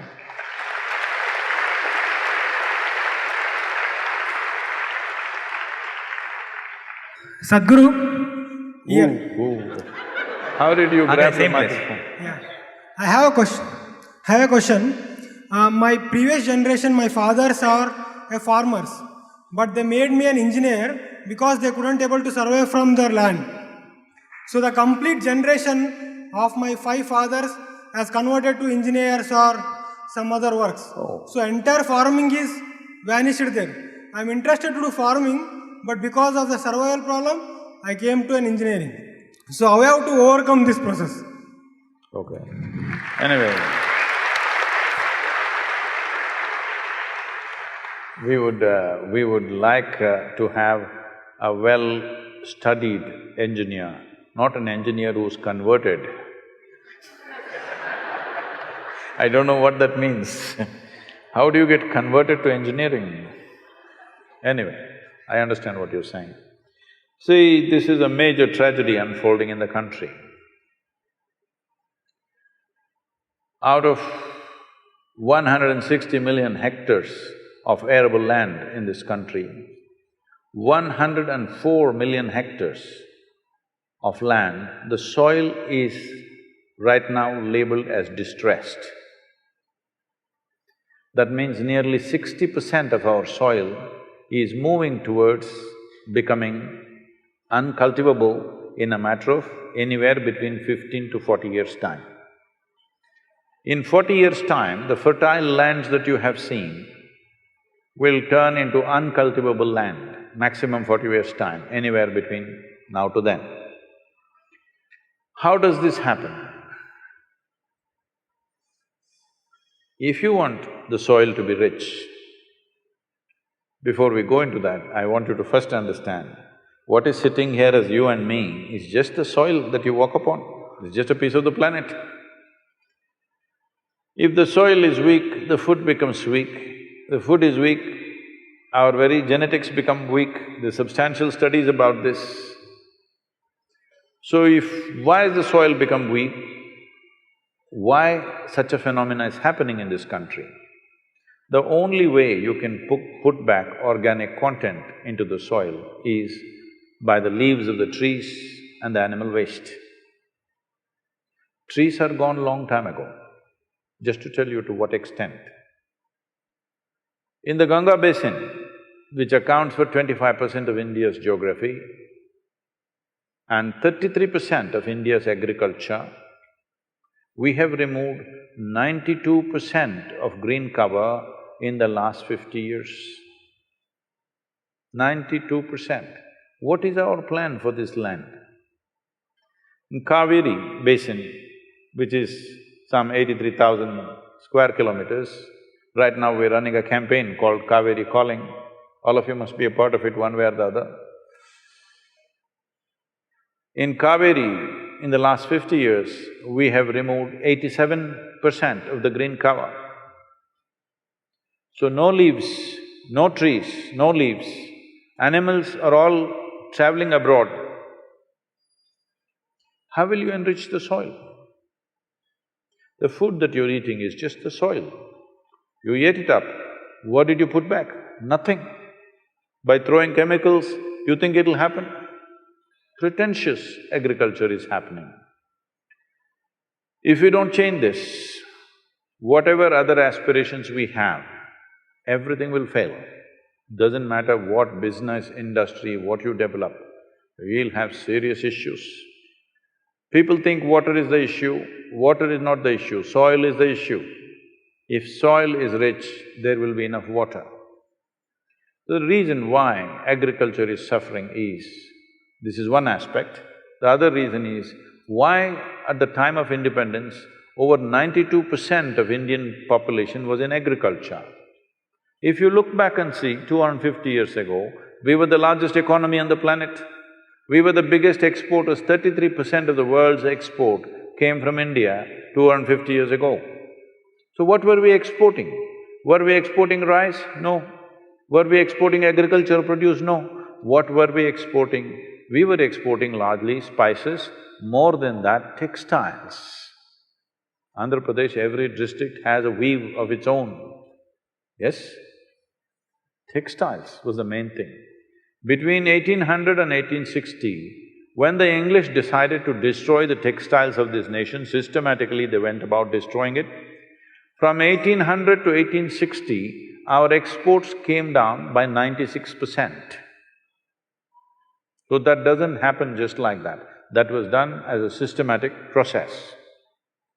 So when this destruction of industry happened, millions of people died in those 60 years, where one of the British Governor-Generals writes back saying, "The fields of India are bleached with the bones of the weavers." Millions. It is estimated over 3.5 million to 4 million people died in those 60 years out of starvation. The rest desperately went about doing some kind of subsistence agriculture. Subsistence agriculture means I have a piece of land, I will grow little rice, little dal, little this, little that, everything that I need for a family, I will scratch the land and grow. This sort of agriculture happened. This is why 92% or 92% were in agriculture. Today this number has come down to 65%, thanks to you, you became converted engineer. 65 to 70% are still in agriculture. What this means is, for 10 people to eat, we want 10 people to eat, but now 7 of them are cooking. You think this is a good use of people? 10 people want to eat, very efficient, 1 person can cook. Don't want 2 or 3 people can cook. 7 people cooking for 10 people is not a wise way to do things, but that's where we are right now. Still 7 people are cooking for 10 people. So, you and more people must become engineers, it is good, or whatever else they have to become. But at the same time, can you let the agriculture die? Because today, if you make a survey, we have made some surveys, not official surveys, but generally we've just asked around. If you ask around, how many farmers want their children to go back to farming? Less than 2%. This means in another 20-25 years, when this generation passes, we will not know how to grow food. You may think the farmer looks illiterate, he's not dressed like you, he doesn't look like you, he looks like no good. But I'll do one thing for you. You are from the farming family. Those of you for 2 generations who lived in city, you have MBA, even if you have agricultural MSc, you come, I'll give you 10 acres, fertile land. 5 different crops, you grow it by yourself without taking local help. You will see you can't do it. Because this intrinsic knowledge that our farmer has, this is one of the most fantastic things that India has done is, of the many things, well, we are going to the moon, we've gone to Mangalyaan, all kinds of things, businesses have done great things, science has done many things, but the most fantastic thing is, without any science of any modern science, without any new technology, just with traditional knowledge, our farmers have fed 1 billion people. This is not a small thing.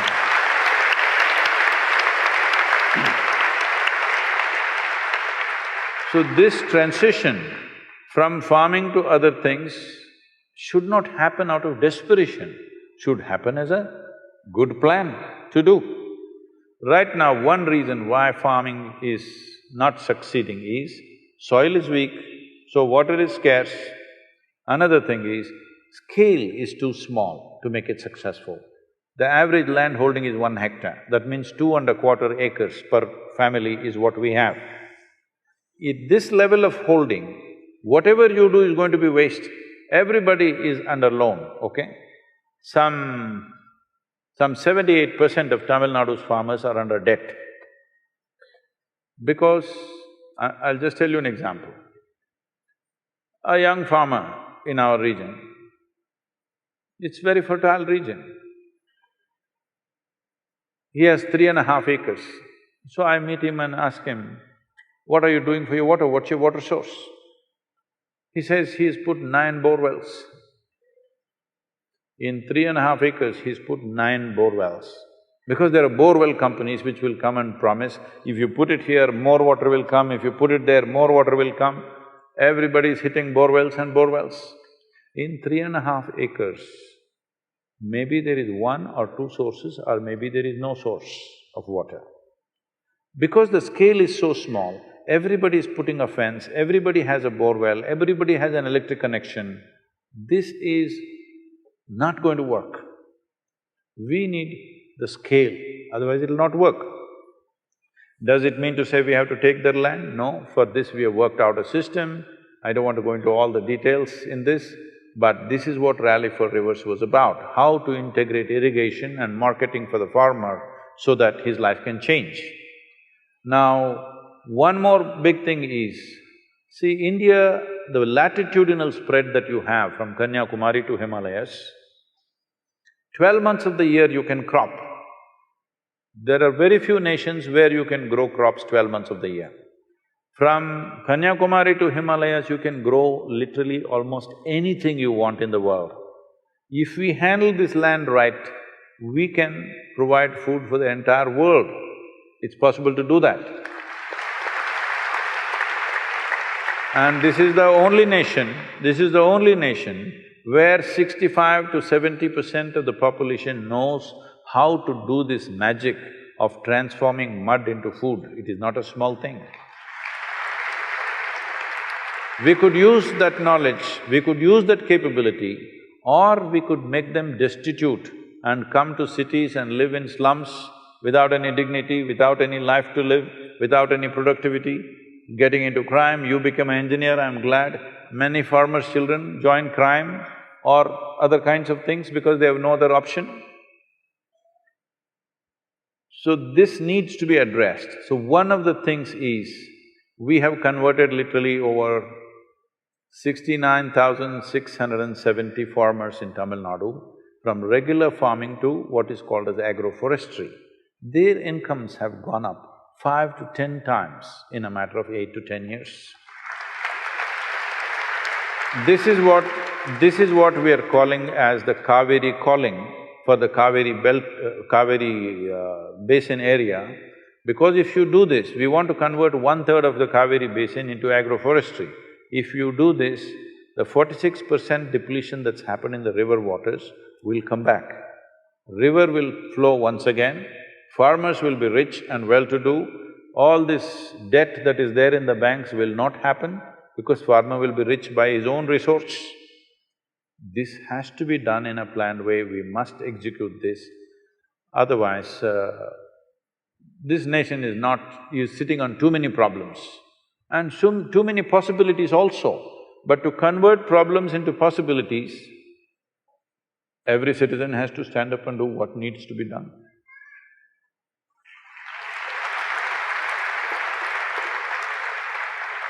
Namaskaram, Sadhguru. Where are you? Sadhguru here. Okay. When a movie is made, the idea and the story is… The question is for him. No, Sadhguru, it's to you. The idea and the story is developed to make it more popular on commercial factors. It developed on commercial factors to make it more popular, to reach more number of people. Can we use cinema to spread the spiritual methods to large number of people through commercial and popular ways? Can you give some direction towards it?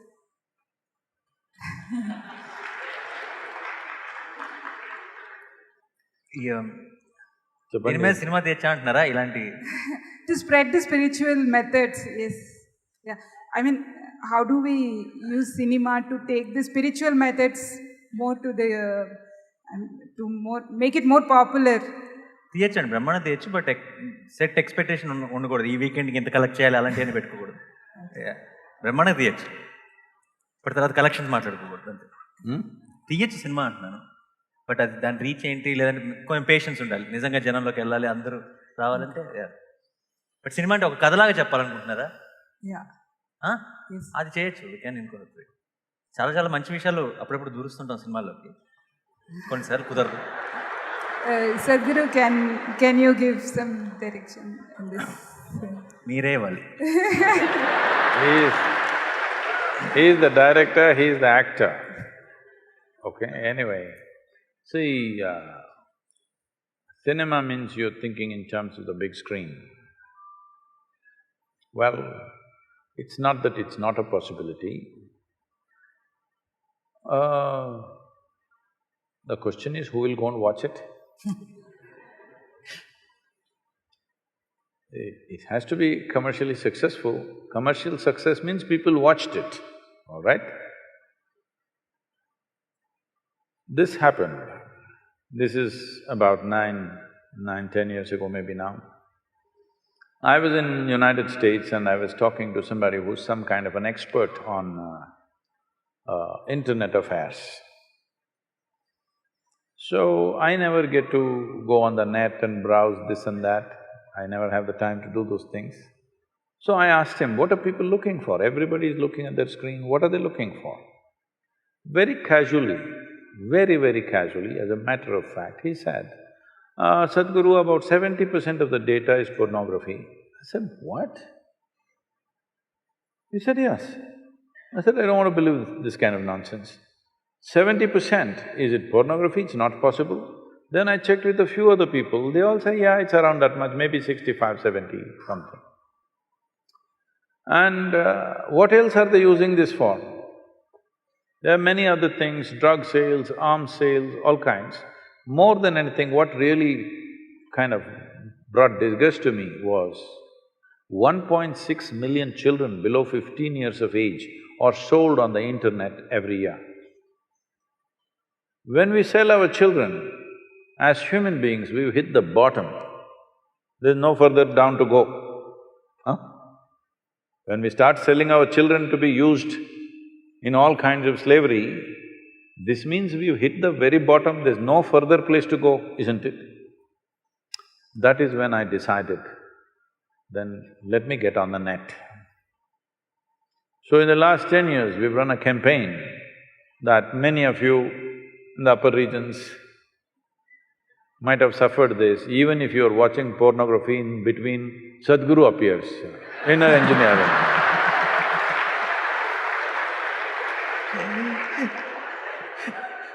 I'm saying this with some glee because when such a phenomenal technology is available to us, is this what we do? See, many great beings have come on this planet, but when they came, if they spoke, hardly 10 people heard. In the 10 people, all kinds of things. Today is the first time you can sit here and talk to the entire world. When there is such a tool in our hands, if we don't transform humanity now, that means we have no intention at all, isn't it? So your question is very relevant, but will our natural star make a movie on spirituality? Biopic Sadhguru.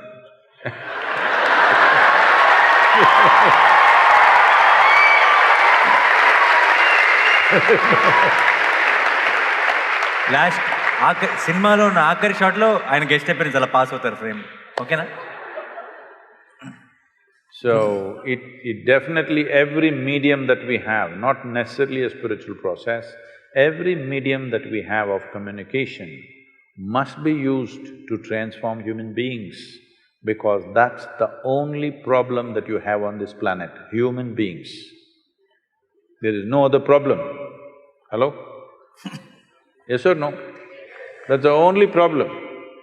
So when there is such a powerful means of communication today, technology is available to touch every human being in whichever part of the world he or she is living.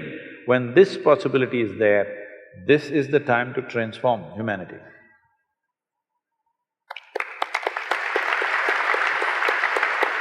Namaskaram, Sadhguru. Here, Sadhguru, in the front, to your left.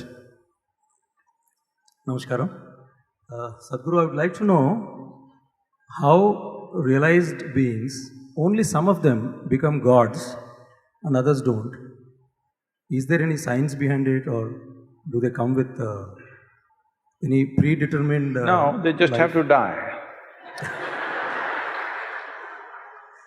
So for example, after Gautama, so many would have come, but I think only you are doing such phenomenal things on this planet. What are you trying to tell me?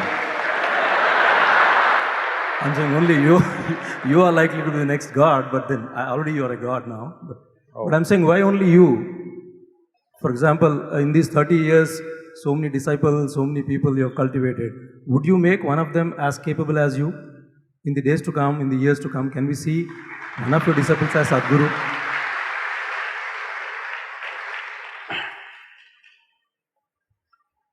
Oh.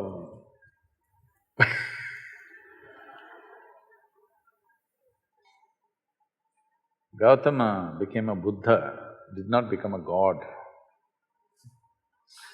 Buddha means one who is a dada over his buddhi. One who has total mastery over his buddhi is a Buddha. One who has no mastery over his buddhi is a monkey, compulsive. So many things. Tell me, what is it human beings are suffering? Their own intelligence, isn't it? If you take away half their brain, they will sit peacefully. So they don't know how to handle their own intelligence, that's all they are. So in this, where does God come from? You must understand, this is a godless culture. Please listen to me carefully. This is a godless culture. There is no the God in this culture ever. This is a culture where we always told you, your life is your karma. Did we or not? Huh? What does it mean?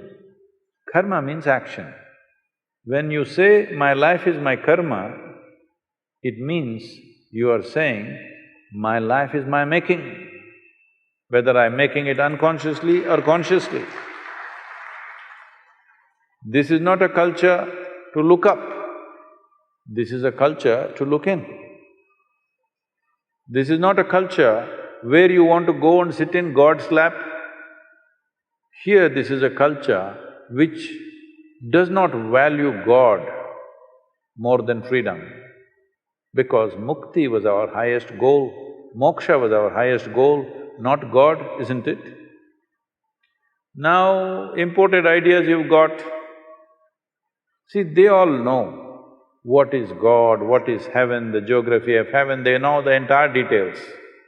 In this culture, we still don't know who we are. We are asking, who am I? This is the most profound question. The best thing about being a Hindu is, you're confused. Yes, it's very good. Because this is a geographical identity. This is not a religious identity which builds you confidence. I know this, God is with me. There's no such thing here. You don't even know who you are. So you're a natural seeker. Once you don't know, once you realize you do not know, we can try an experiment with you. Suppose I ask you to walk from there to there now. You will walk very self-conscious, how others are looking at you, this, that. Walk like this. Suppose we turn off the lights and make it pitch dark. Now I ask you to walk from there to there. You will become super alert, isn't it? Hello? The moment you don't know what is the next step, do you become super alert or no? Some of you who do not know how to be alert will start imagining things and create fear. Otherwise, it's natural to become super alert, isn't it? So this is what it means. This is called as the intelligence of ignorance. If you identify yourself with your knowledge, which is all rubbish, whatever knowledge you have, if you identify with your knowledge, even if you know the libraries of this world, still compared to this cosmic space, your knowledge is minuscule, isn't it? Huh? Is it minuscule or no? You may have 10 PhDs, still what you know is a minuscule. If you identify with a minuscule, you become a minuscule. But our ignorance is boundless. Hello? Our ignorance is limitless, isn't it? If you identify with your ignorance, you're limitless. Once you identify with your ignorance, your intelligence will never sleep. Even if your body sleeps, your intelligence is always awake, standing. Then we say you're awakened.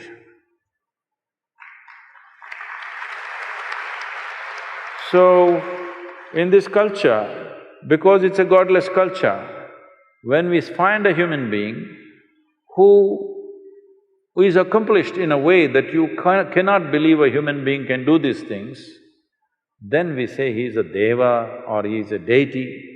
So, we say somebody is awakened because he is able to see and do things that you are not able to do. You naturally look up to him. So we make him like a deity. The word God comes from outside. We don't have a word for God, please see this. We call it a murti, we call it a yantra, we call it by different names. It's very appropriate. In this culture, people are referring to Tendulkar as cricketing God. It's not wrong. When we find somebody is accomplishing something that seems above what is human capability, what we think is human capability, then we look up to him as an accomplished being.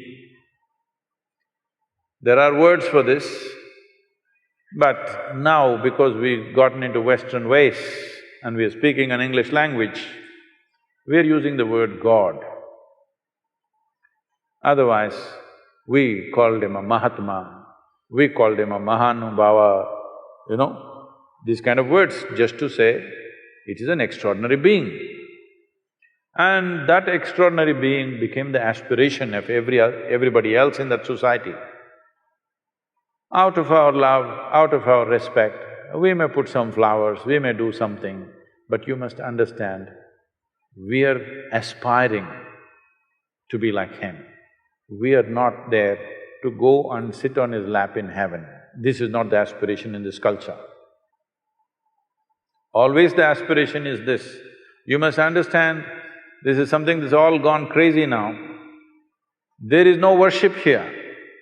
There is no prayer here. There is only darshan. Darshan means you behold a form which you think is higher than you and you want to take it into your heart. Make that a part of yourself. That is what darshan means. You go to temple not to pray. Darshan, just to see. Nothing need to happen, nothing to talk, nothing to tell him, no appeal, just to see. But because we've gotten so westernized, we are doing all that. Because they're saying they're talking to their God and their God is talking to them, now we also pretending he's also talking to us. We don't want to be left out. No, you are supposed to just behold, that's all, darshan is the only thing you do, no prayer. So, this is a hodgepodge thing, so you're saying this. Gautama did not become a god, people are aspiring to become a Buddha. So you think all the people around me are such dumb idiots. Nobody is working to become whatever they see as Sadhguru. You think nobody is working? They are. There are… because we are touching millions of people, nearing 1 billion now, because of this, some people just watching YouTube and they think they're doing well. Some people are on daily quote and they think they're doing well. Some people have done inner engineering and they think something is happening. So what is the difference between an established process, actually something that you have to do with yourself like inner engineering or further programs, and just watching talks or even being here is, one is titillation, another is transformation. Titillation means you know what? It's entertainment, spiritual entertainment. Little, maybe the way you think and feel you change a little bit. This is not transformation, this is a little change. It may help you, I'm not saying it doesn't help, it helps, but there is no transformation. Transformation means you as an individual is a form. This form should transform. If that has to happen, something more profound has to be done. We are seeing, we are looking for sponsors and other things. If it comes through in the next few months, we may roll out inner engineering programs free of cost.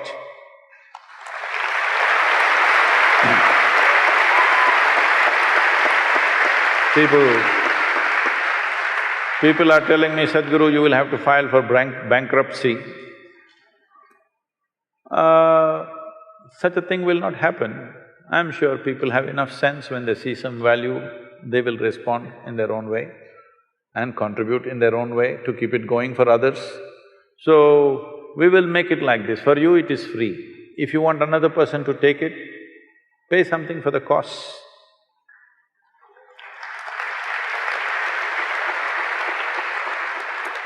One last question. Namaskaram, Sadhguru.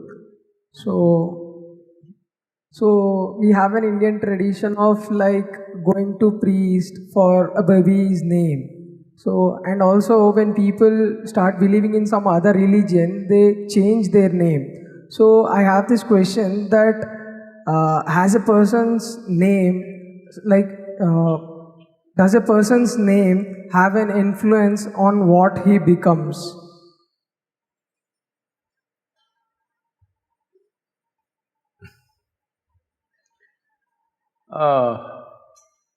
It depends who that person is. It is just that when we name our children, we want to name something pleasant or inspiring.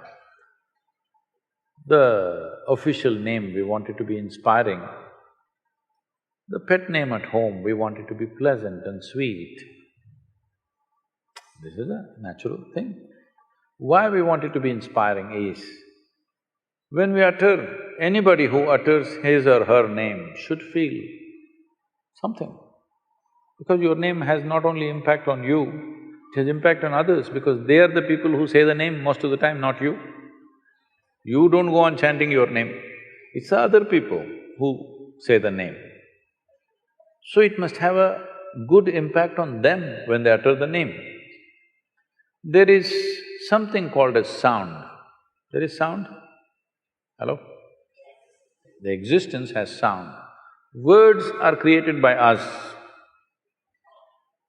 When I say word, when you give a meaning to a sound, it becomes a word. If I say boom, if you give a meaning to that, it becomes a word, isn't it? But boom is just a sound. So sound exists. Today modern science is telling you, everything in the universe, including your body, the planet, the solar system, the galaxies, everything, if you look profoundly enough, there is no physical matter, it is just a reverberation, vibration. Where there is a vibration, there is bound to be a sound. The question is only, is it within your hearing range or not? Some sounds are in your hearing range, rest are not in your hearing range. Otherwise, this whole creation right now is making a humongous amount of sound. You don't hear it because your hearing range is within a certain frequency band. So, every sound that you utter has a reverberation. A reverberation can either have a positive impact or a negative impact. So, in this culture, we looked very profoundly and looked at what kind of sounds you must utter for your child. But today you're calling them cuckoo, bobo, momo. Nani. I didn't realize that. So cuckoo, bobo, nani, at home it's nice. But now that he's at home everywhere in the world, everybody calls him Nani. That's a different matter. But the idea of giving profound names is, it is for the sound structure of that name. When you utter that sound, there must be a reverberation which enhances who I am. And also for the people who utter that. All kinds of very… for a foreign tongue, very difficult sounding names, but profound impact. So sound and reverberations have impact. If there is somebody who's conscious, even today, I think I'm giving names for thousands of children every day. Depending upon the time, date and their birth and looking at their picture, we give a certain kind of name which fits that child, somewhere close around that. So this, different people were doing at different times, but everything, there is distortion. About everything there's distortion. Now, before the child is born, they've chosen the name because something else. They want to call him Johnny Walker because they like the drink.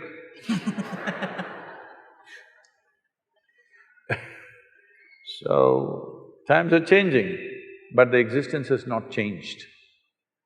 Only the social times are changing. Existentially, nothing has changed.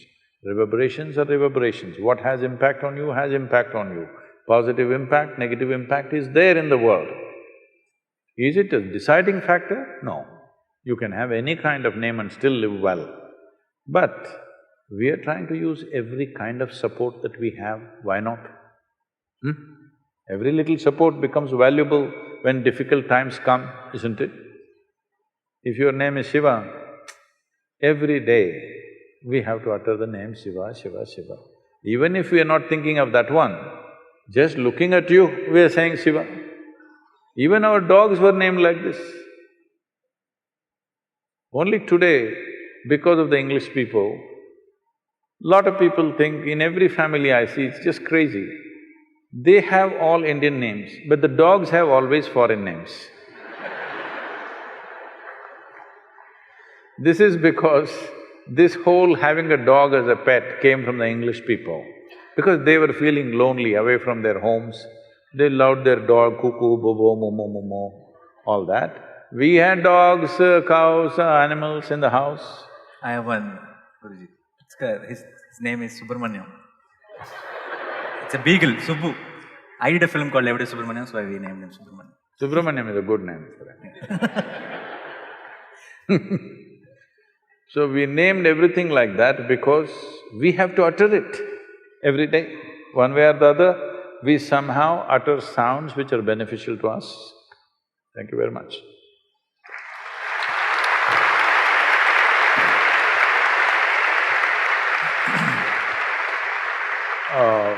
Because this question, agriculture, was asked and there is a concern everywhere. Chennai has gone dry. Next they're saying Bangalore will go dry, Hyderabad is standing in the queue.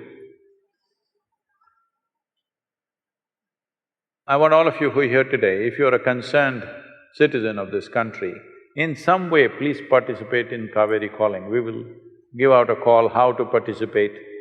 There will be… This is a more action-oriented thing than Rally for Rivers, because here we want to plant… To make 1/3 of Kaveri Basin green once again, we need to plant 242 crore trees. This is not like… we are going to go and physically plant everything. This will be done on farmers' land by them, but we have to support it.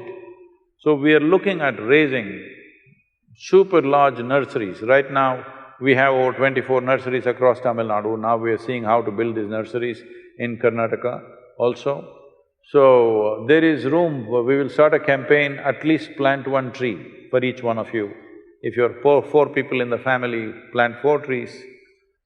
It will be a minimum amount of just raising the nursery kind of cost, not a very big cost. So, you don't have to plant just 1. And you may have a tree to sit under like Gautama the Buddha. It may work.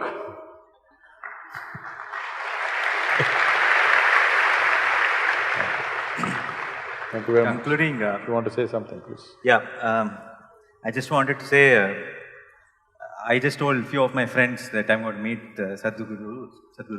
So I thought they will tell me to take blessings or, they'll tell me questions what to ask. But you know what they said?